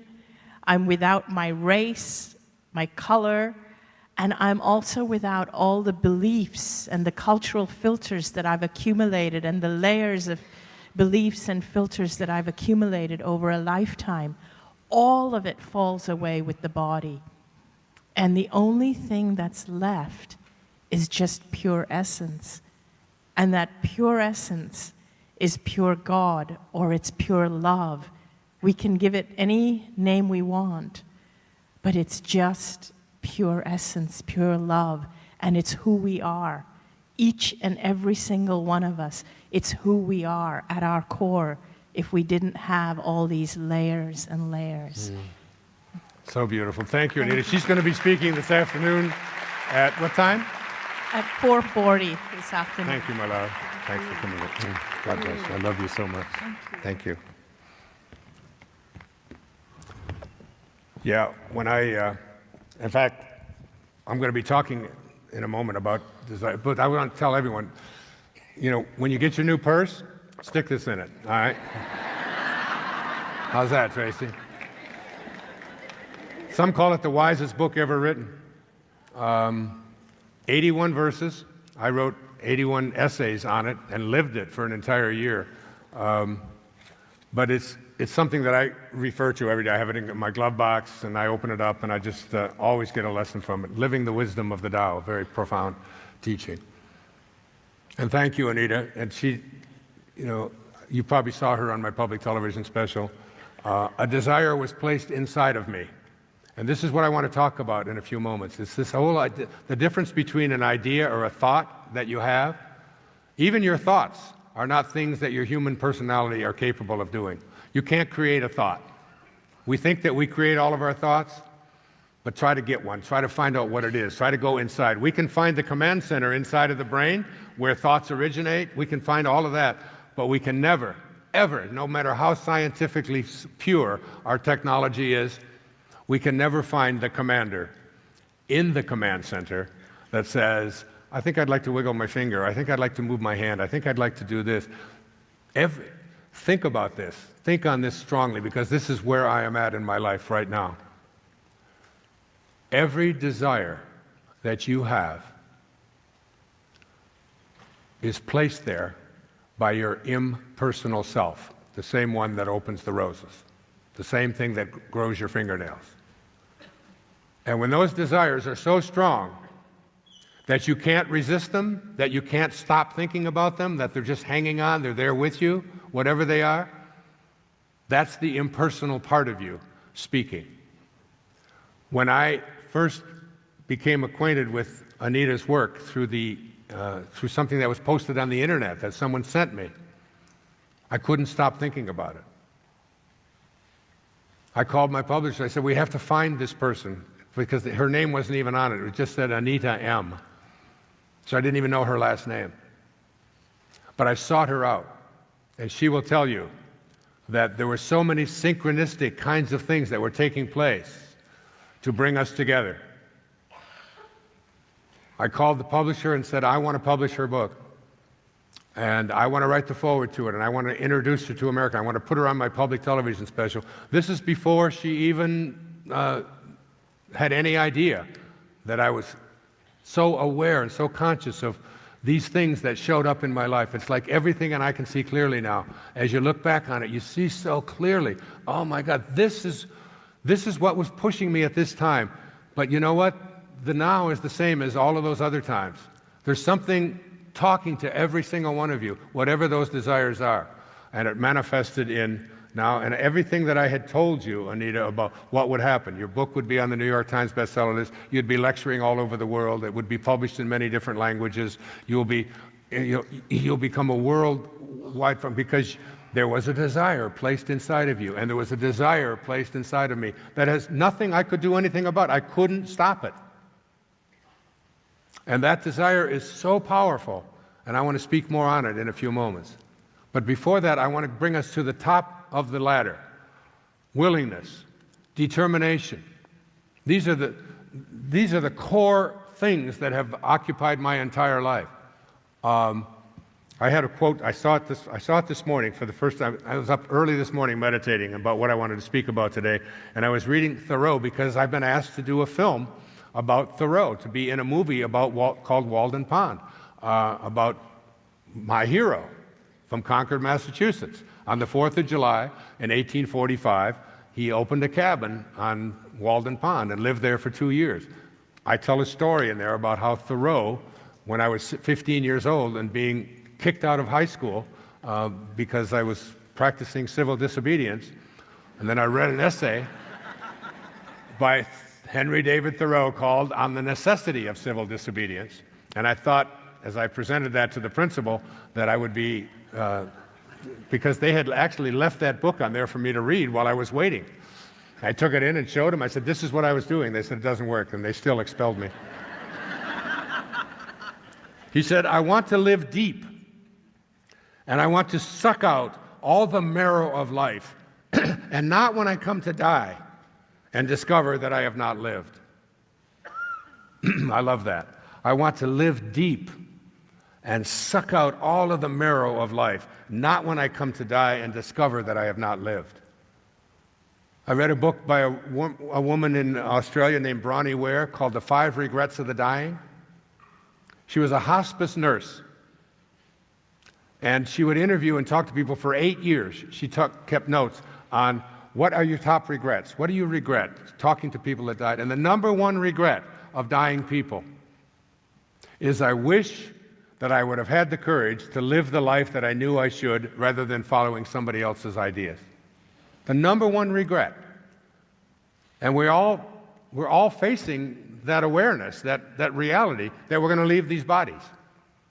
Anita had the incredible blessing to be the only person, perhaps in all of humanity, who has ever been at that far gone end stage of cancer and even lived, let alone 5 weeks after she came out of the coma. They couldn't even find any cancer in her body in 5 weeks. And in 5 days, it had all gone, 50% of it had disappeared. All of her medical records are in there to validate it. I've seen the photographs, and yet she came back. There was a desire placed in her, not by her human self, but by this oneness. It's like when you're living with the source, there are no opposites. If you lived on the sun, if you had a house on the sun, be a little warm, but if you did, would you have a concept of darkness? Would anybody ever be talking on the sun about darkness? Why not? Because when you're with the source, there are no opposites. There's only oneness. And the sun is the source of all light on our planet. And when you are with the source, there are no opposites. But beyond the sun is God, or the Tao, or the grand mind, the divine mind. And when you are with the source, there is only love. That's what I got out of reading Dying to Be Me. That it was just nothing but pure love. no opposites. She saw her father there, who was filled with resentment and anger because she had left an arranged marriage in India 3 days before the wedding. And Indian weddings, if you've ever seen Indian weddings, they go for weeks. And she left it all, and she thought, when she saw her father, and she said all she saw with her father was pure love. You don't have to die, you don't have to leave this body in order to understand and know this thing called pure love.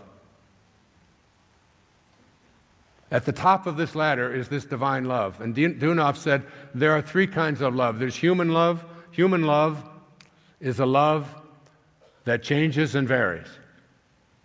I love you today, not so much as yesterday. I love you more, I love you less. You didn't do this, you passed that. My love changes, it varies. And then there's spiritual love, which is a love that never changes. It's like the love we have for our children. It's the love that we have for, our partners, whatever. It's a love that doesn't change, but it varies, It's not quite as high as it was yesterday when you didn't bring me anything for my birthday, or when and if you have 8 kids, you love them, but there are times when it's higher than when it's not, and so on. But Dunov spoke about another kind of love. It's called divine love. And this is a love that never changes, and a love that never varies. It's all there is. And when you're with the source, when you come to know the source, and my beautiful daughter, this is the very first time this book has ever been out. I just saw it for the first time yesterday when I signed some of them here. It's called Don't Die With Your Music Still in You. My daughter Serena, the same one who was told, "Why are you wearing that bra?"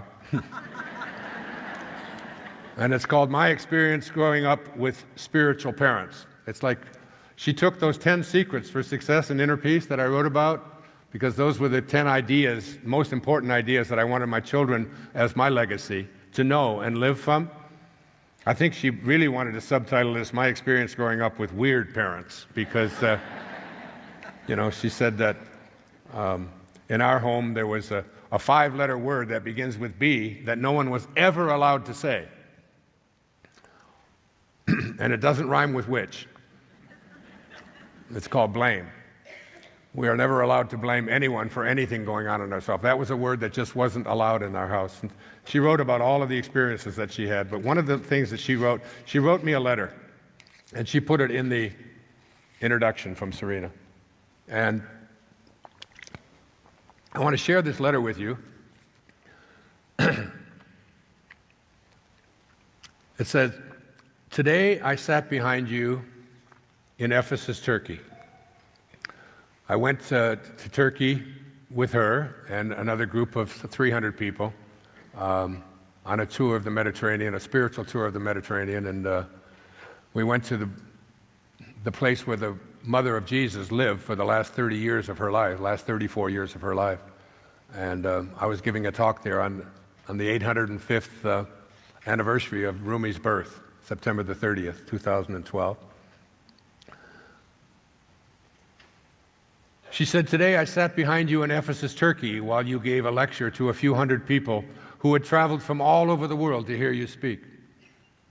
I was overcome with emotion as I saw you standing there fulfilling your Dharma while touching the lives of so many. I know you as my father, but you have always been a teacher to me as well. You have taught me that the solution to all of life's problems are inside of me, and that I only had to go within, be silent and present, and know that all is well. You never told me how to live or what to think or what to believe in. Instead, you showed me how to make each step a prayer, and each word a word of love. You taught me about Rumi, St. Francis, Hafiz, Jesus, Buddha, Krishna, Mohammed, Saint Germain, Neville, and so many others. You taught me to believe in magic and miracles, and you showed me how to be in awe of the awesome world we live in.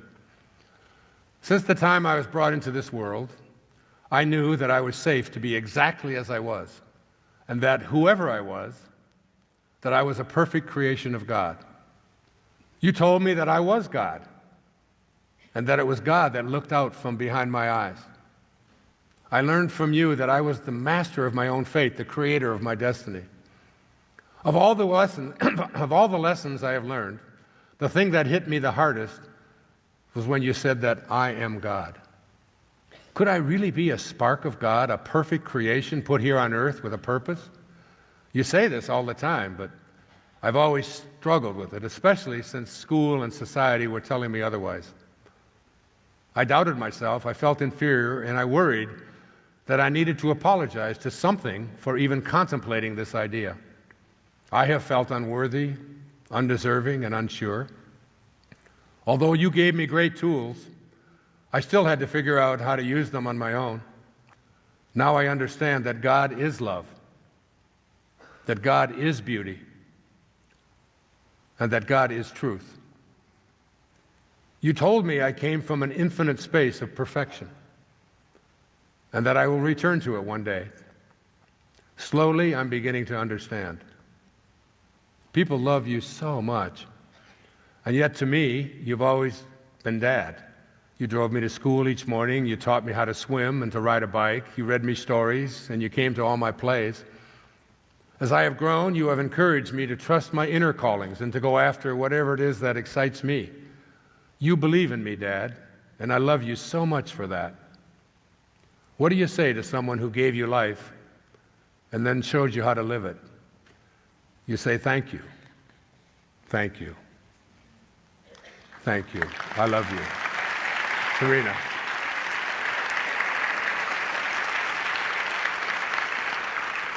Now I have a friend who's here today, and he's, where are you, Alex? Oh, there it is. And he's got a specialty. He's a musician, a very accomplished musician, and he takes letters that people have written, and he writes songs based on the letter. It's called For the Sender.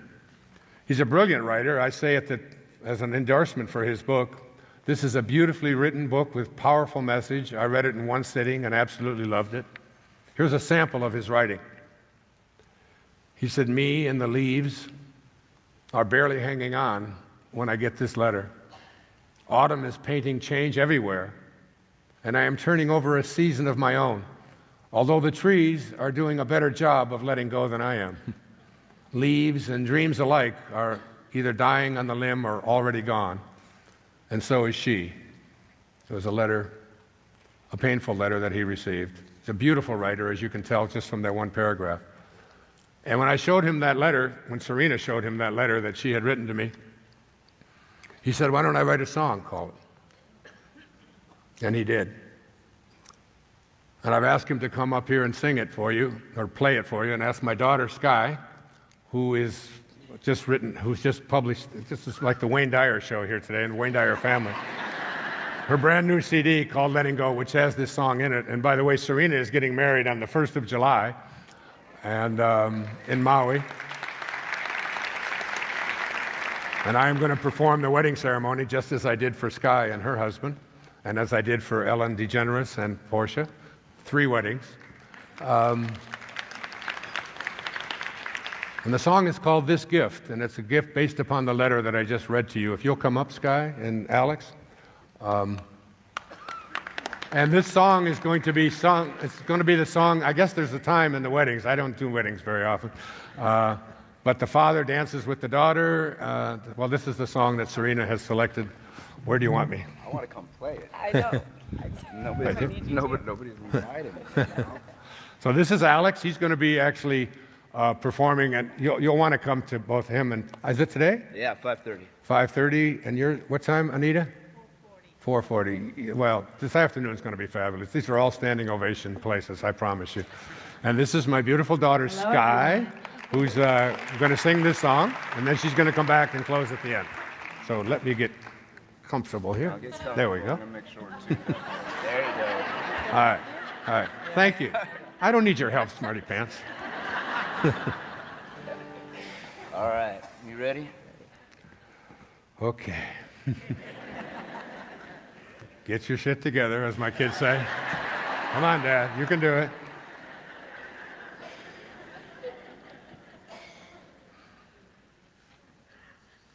You see, inside each and every one of us, there's something called the soul. It doesn't really matter what you call it. It's like the Tao. As soon as you put a name on it, it's not the same. But this soul of ours, this invisibleness, this infinite intelligence that we're always connected to, that is doing all of these things called aging your body, growing your fingernails, and all of the things that it is doing, independent of your opinion about it. There's also something inside of you that is not finite. Body is finite. All your possessions are finite. Everything up here on this stage is finite. That means it had a beginning. It means it ends someplace. But inside of us, there's something that is the opposite of finite, which is infinite or infinite. And it has no beginning. And because it has no beginning, it has no end. Emily Dickinson, the great poet, said that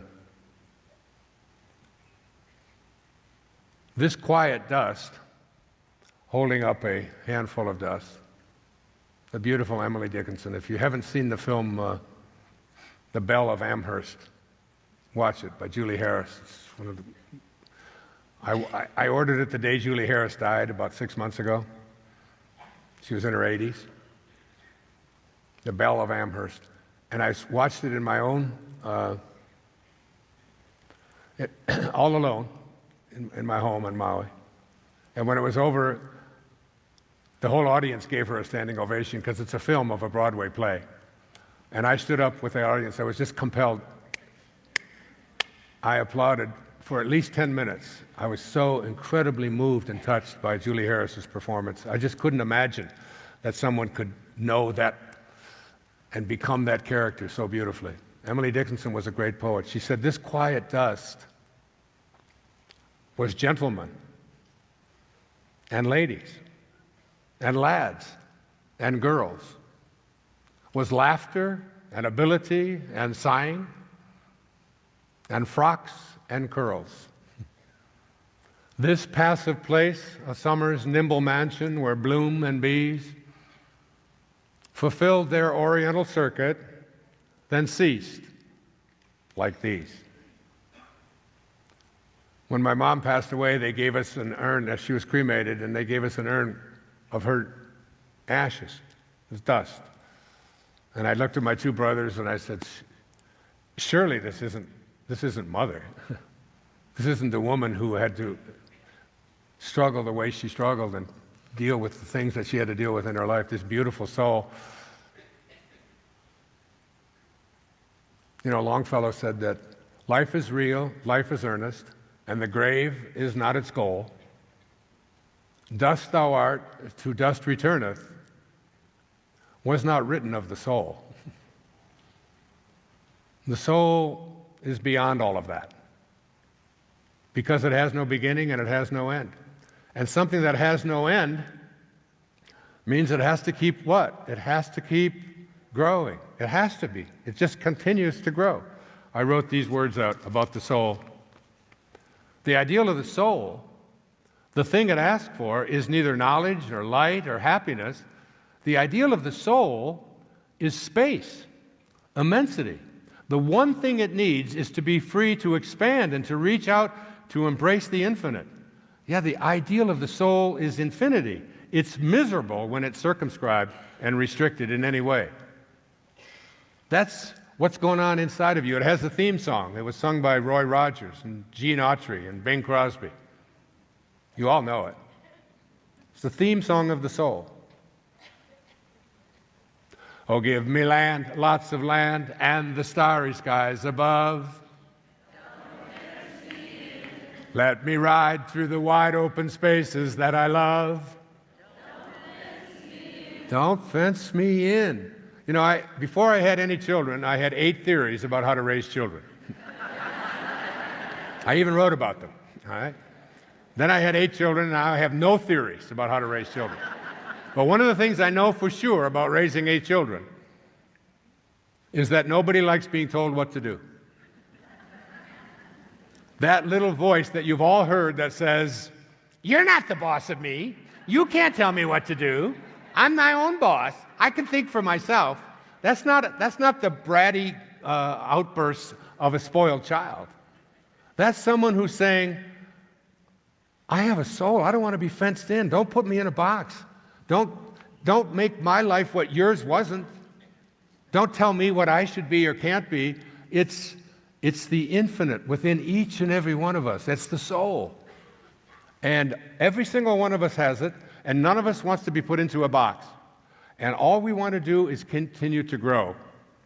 And one of the things I can tell you at this age of 74 is that it's just operating in me as full-time as it possibly could be. I am in a constant state of growing now, and almost an elevated state of growing, just really moving, and things are coming to me so rapidly. Like this book, The Impersonal Life, and another book. Maya Angelou passed away this past week or so.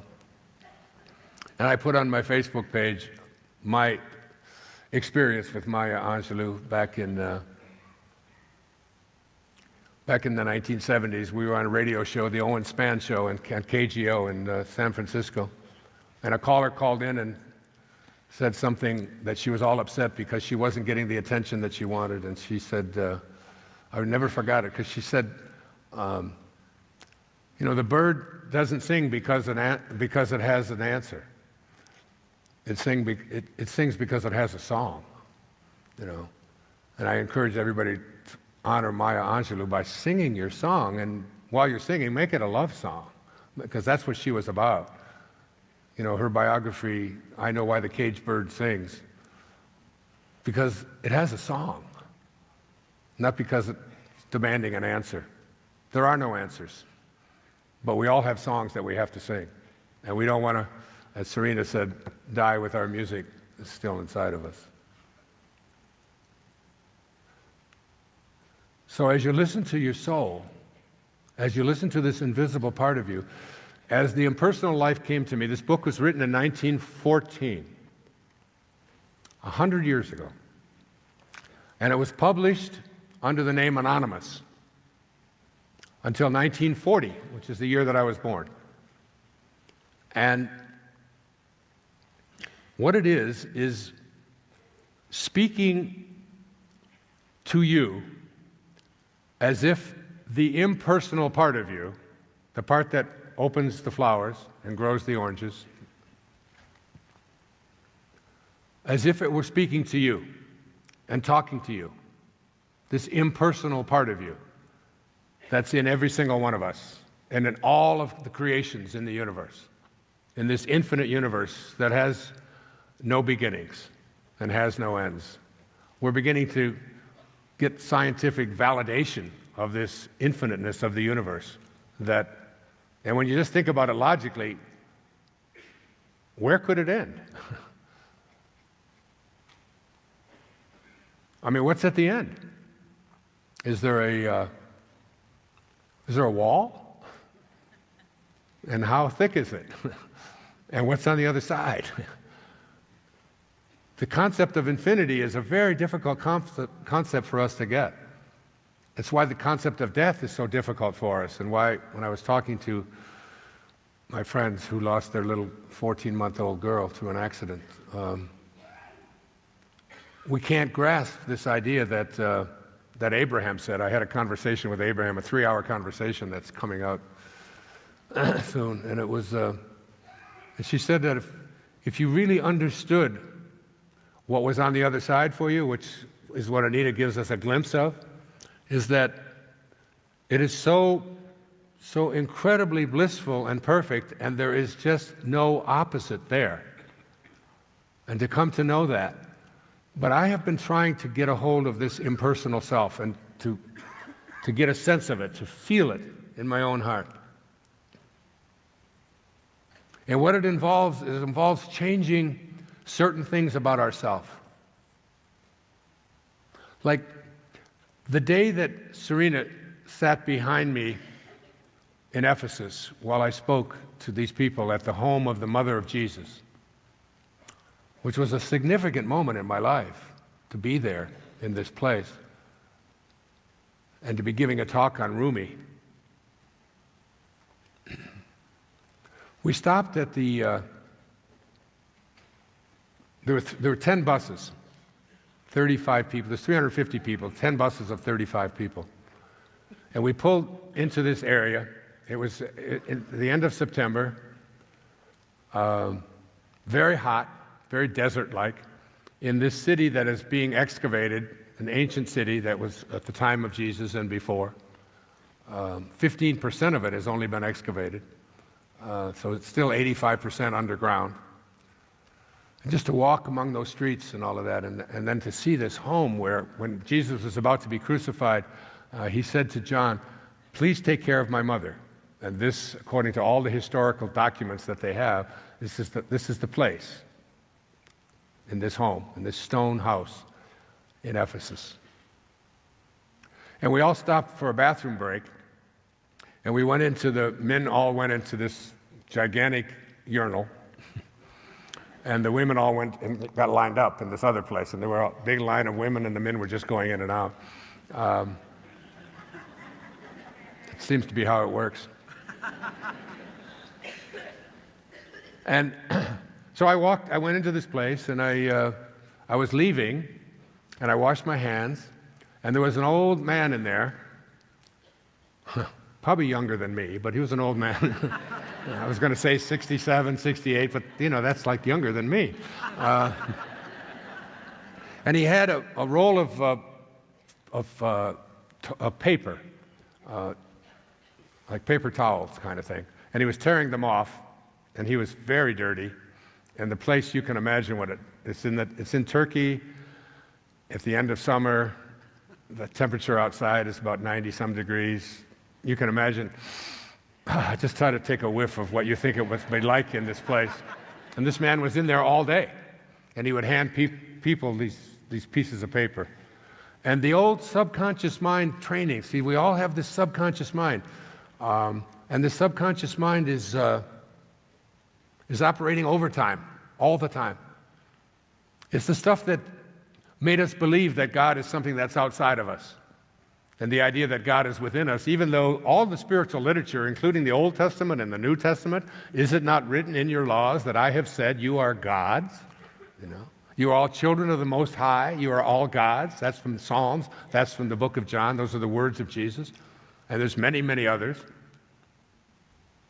But we still have come to this conclusion that God is something external to ourselves. So our subconscious mind has all of this conditioning that we have to overcome. And you can do that. You can even do it tonight as you go off to sleep. The last 5 minutes before you go off to sleep, listen to what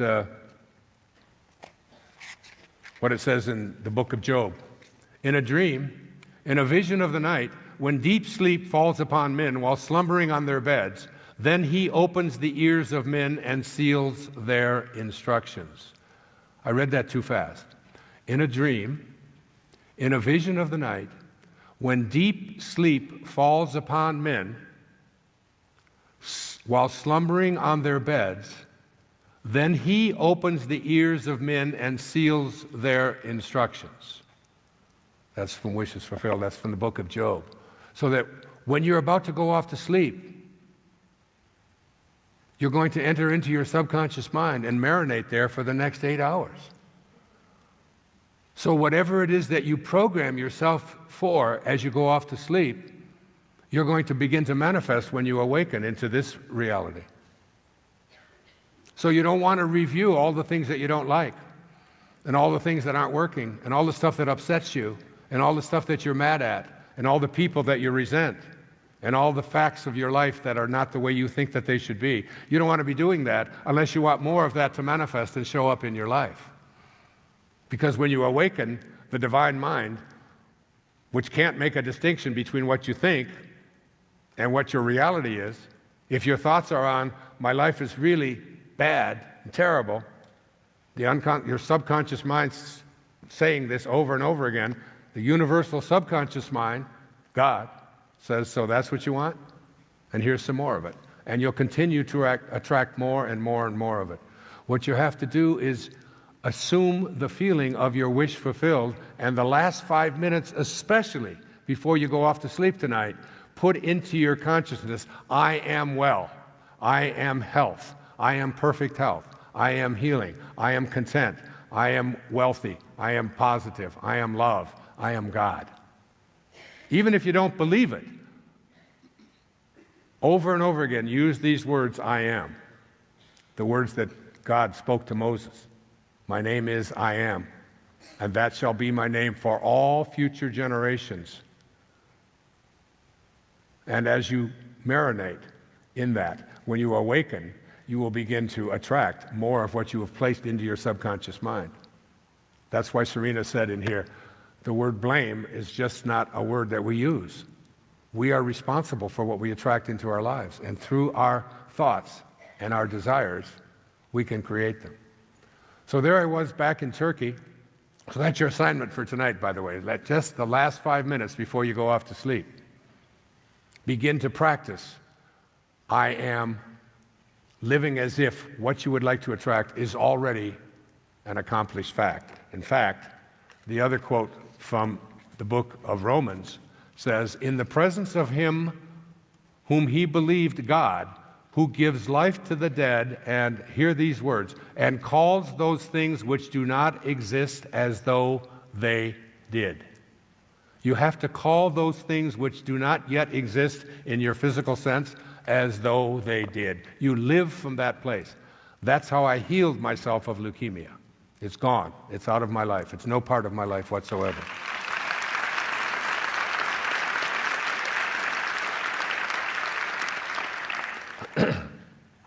So there I was in Turkey, and this man was about to hand me a dirty piece of paper in this smelly place, hot place. And my subconscious mind training, which I had immediately came to it. I pulled back. This guy's dirty. Everybody's looking for a handout. Even in Turkey, for God's sake, somebody wants a tip from, and that kind of stuff that's been programmed into my subconscious thinking, which I'm not proud of, but in order to change it, in order to shift it, you have to first of all become aware of it. So I walked out, and I was on my way to give a lecture, which was being filmed.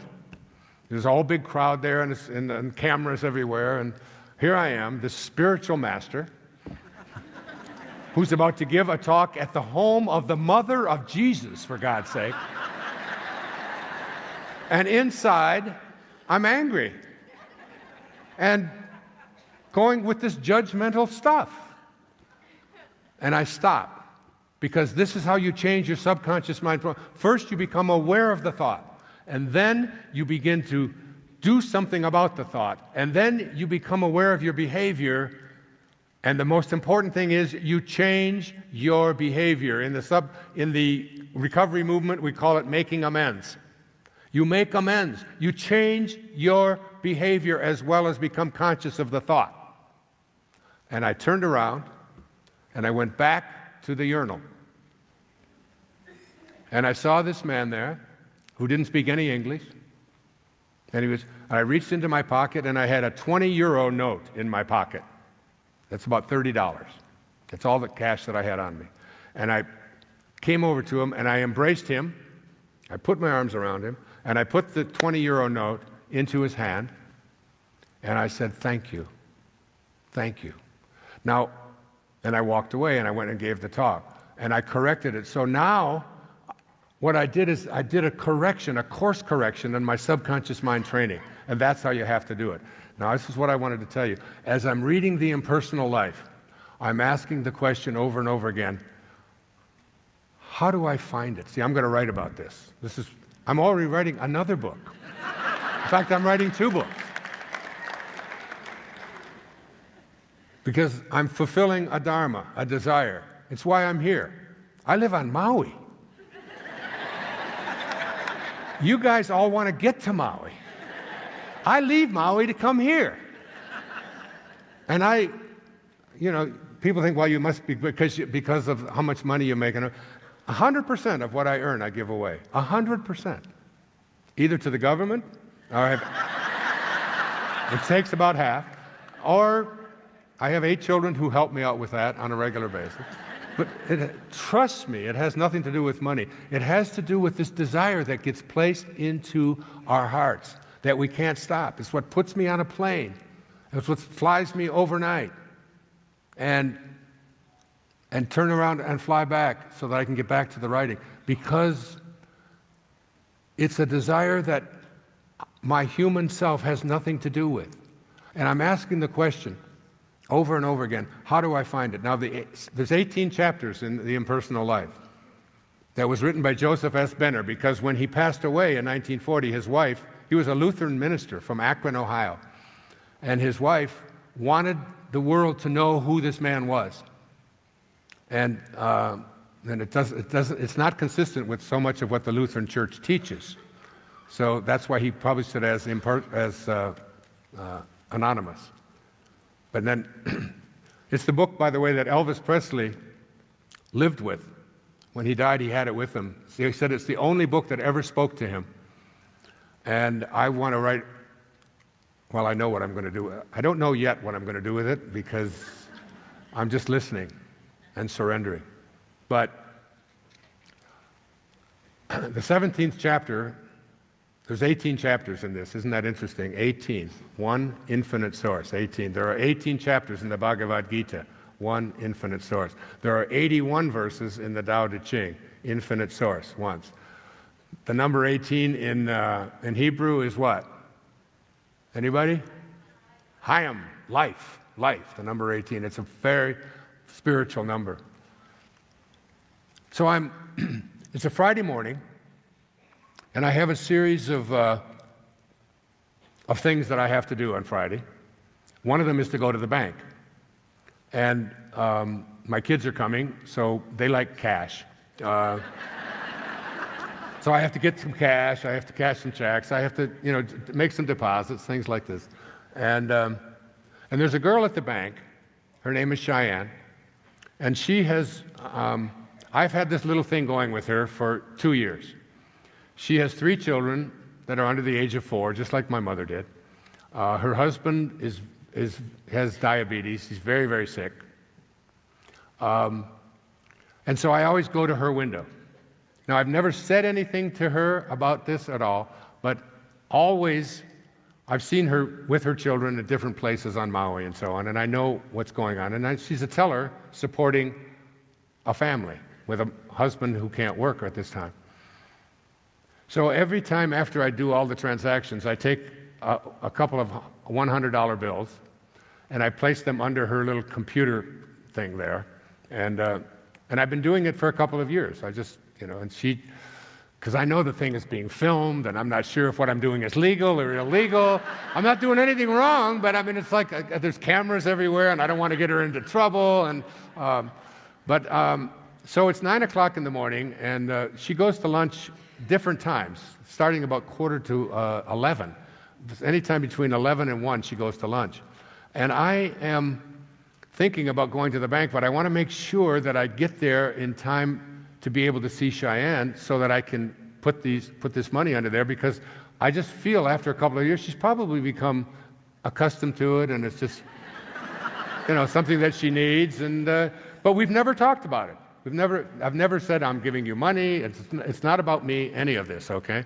And I'm only telling you this for a very important reason, not to make myself look good or anything, but to illustrate that how do you connect, how do you communicate with this higher self, with this impersonal self, this thing that is doing all of this stuff, that is making your body do what it's going through and opening the flowers and so on. How do you find it? And I had such a compelling thing, and then I put it down. I said, well, maybe I'll go after lunch. But then what if she's not there? What if she's on her break? I don't know. I know she'll be there between 9 and 10, and then I stop. And I said, no, I've got other things I want to do. I'm doing these crazy coffee enemas. I don't even want to get into that, but it's... And I'm doing this whole Gerson therapy, which is a phenomenal thing. And going to start a new franchise called Starbutts. You know, it's yeah, rear entry only, no front doors.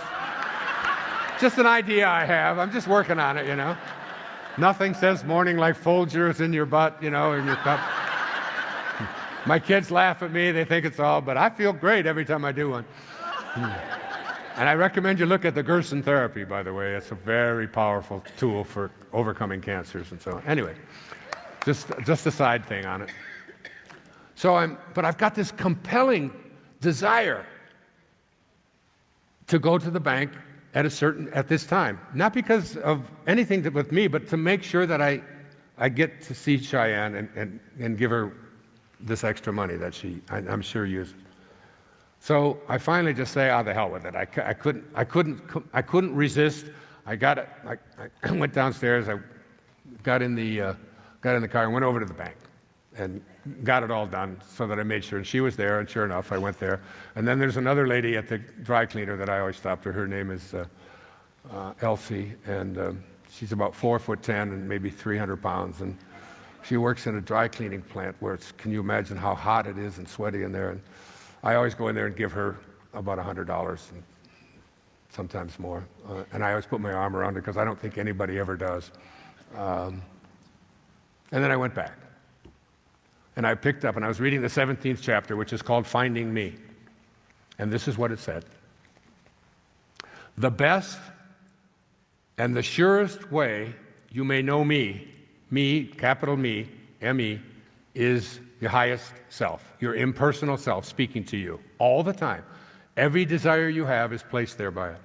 The best and the surest way you may know me is when selfless love fills your heart. And there is a strong, compelling urge to help someone, to heal their ills, to relieve their suffering, to bring them happiness, to point out the true way.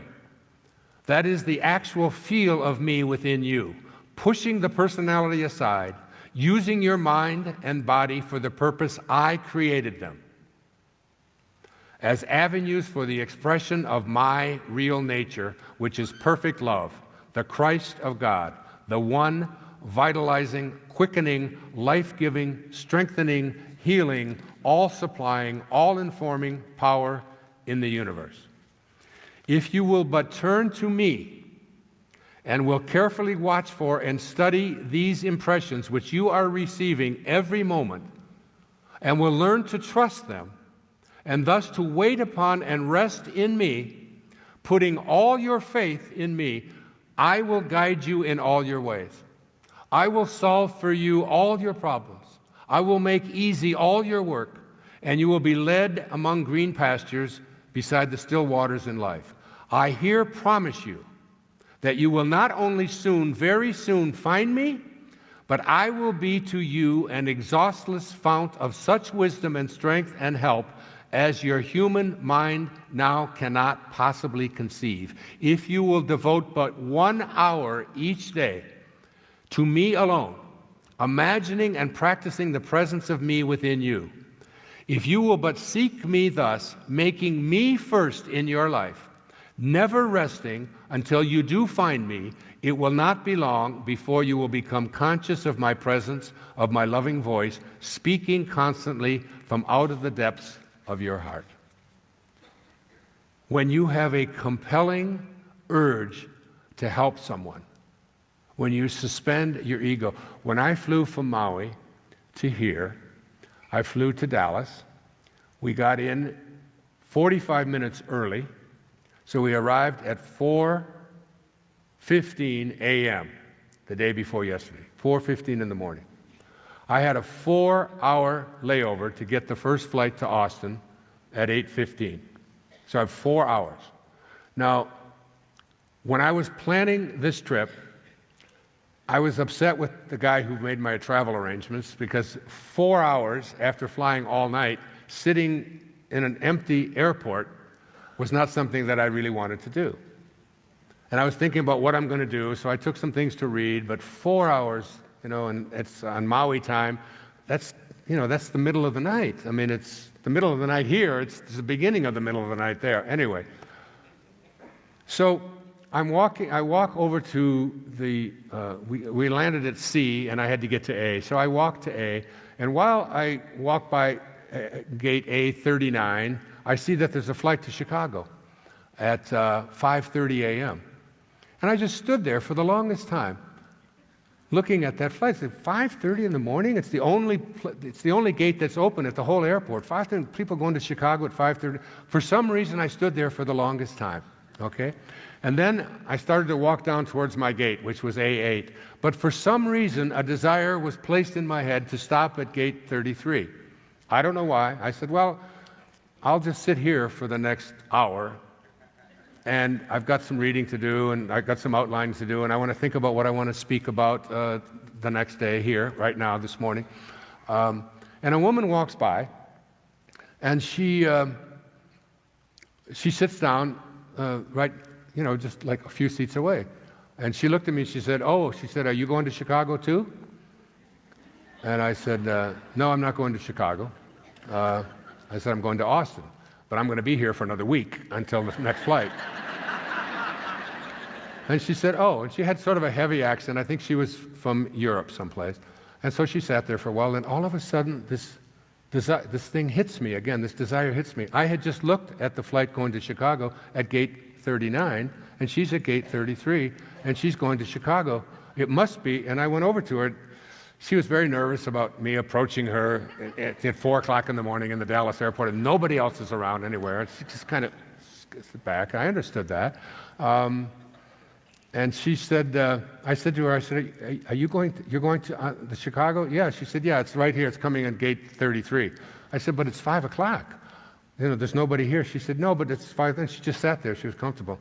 And I took her hand, and I walked her down to the monitor there, and I looked at the flight to Chicago. I said, it's gate 39. She said, no, I'm on flight 90. I said, yeah, it says flight 90 to Chicago, American Airlines. It's a gate 39. You're at the wrong gate. You better get down to that gate. And then she just took off and ran, and she was gone. Now, I tell you that story because, like, in this time that I'm there, this desire, first of all, to stop and look at this flight to Chicago and study it for the longest time, and make the connection and think, now I've got to help this woman to get to Chicago. She's going to be sitting here and miss her flight, and so on. So that was one of the things that happened in there. Then I went over to buy a banana when the place opened at 6 o'clock. And there's a girl in there who's got army fatigues on. And she had just flown in. I don't know where she was flying to, but she was a military active duty person. And she was getting herself, it was at a Dunkin' Donuts place. And she needed to hear this talk too about gluten and all of that. But she really needed to hear it.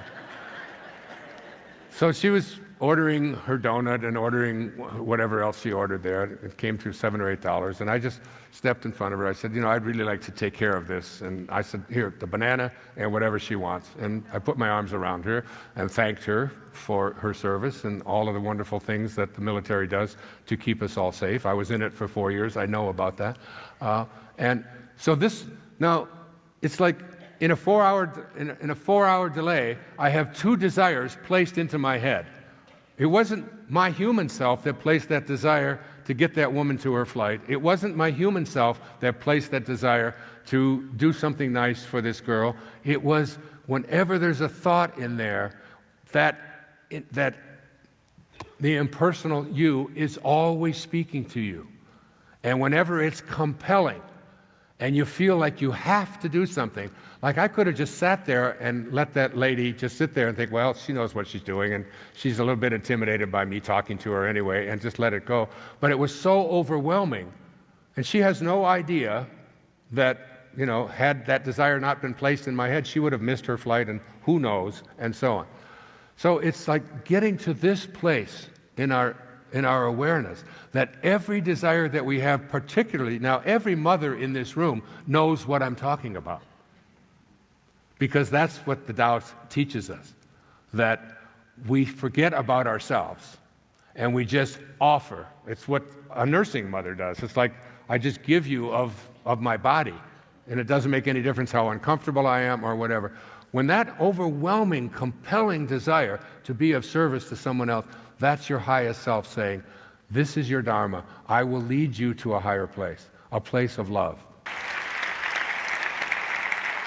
The greatest love of all, it's that impersonal love, the love that has no opposites.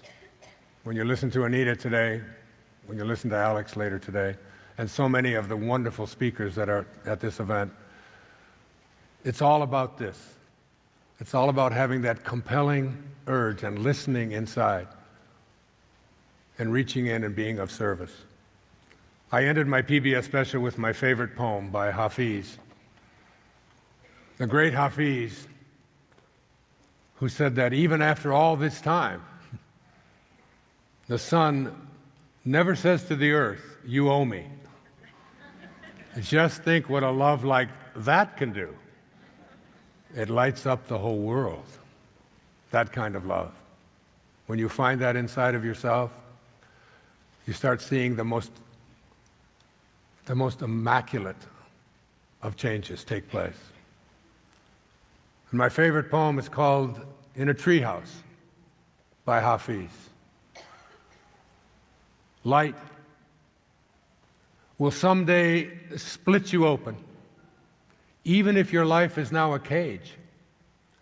For a divine seed, the crown of destiny is hidden and sown on an ancient, fertile plain that you hold the title to.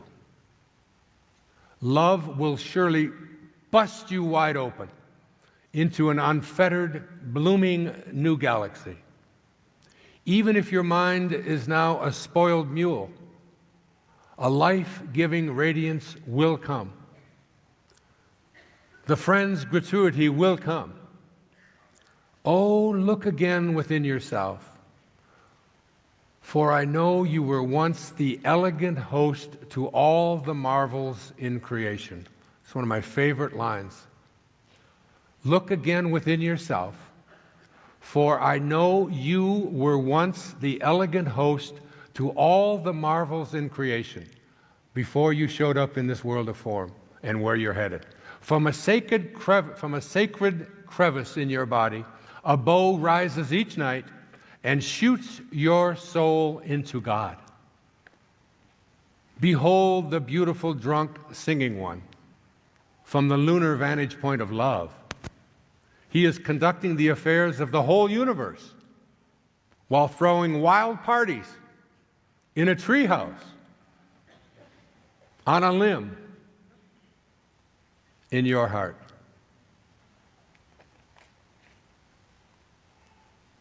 In your heart. You hold the title to all the marvels of creation. In Moby Dick, Melville says, for as this appalling ocean surrounds the verdant land, so in the soul of man lies one insular Tahiti, full of peace and joy, but encompassed by all of the horrors of the half-lived life. The half-lived life is the life where you refuse to recognize your own divinity, that you are a spark of God, and you must be like what you came from. As Rumi put it, you who seek God apart, that which you seek, thou art. If you want to see the beloved's face, polish the mirror and gaze into that space. That's where you'll find God. And when you are compelled to reach out in love, you will find your impersonal self. Because in every single moment of your life, you have one choice. I promise you, one choice. You can either be a host to God or a hostage to your ego. It's your call.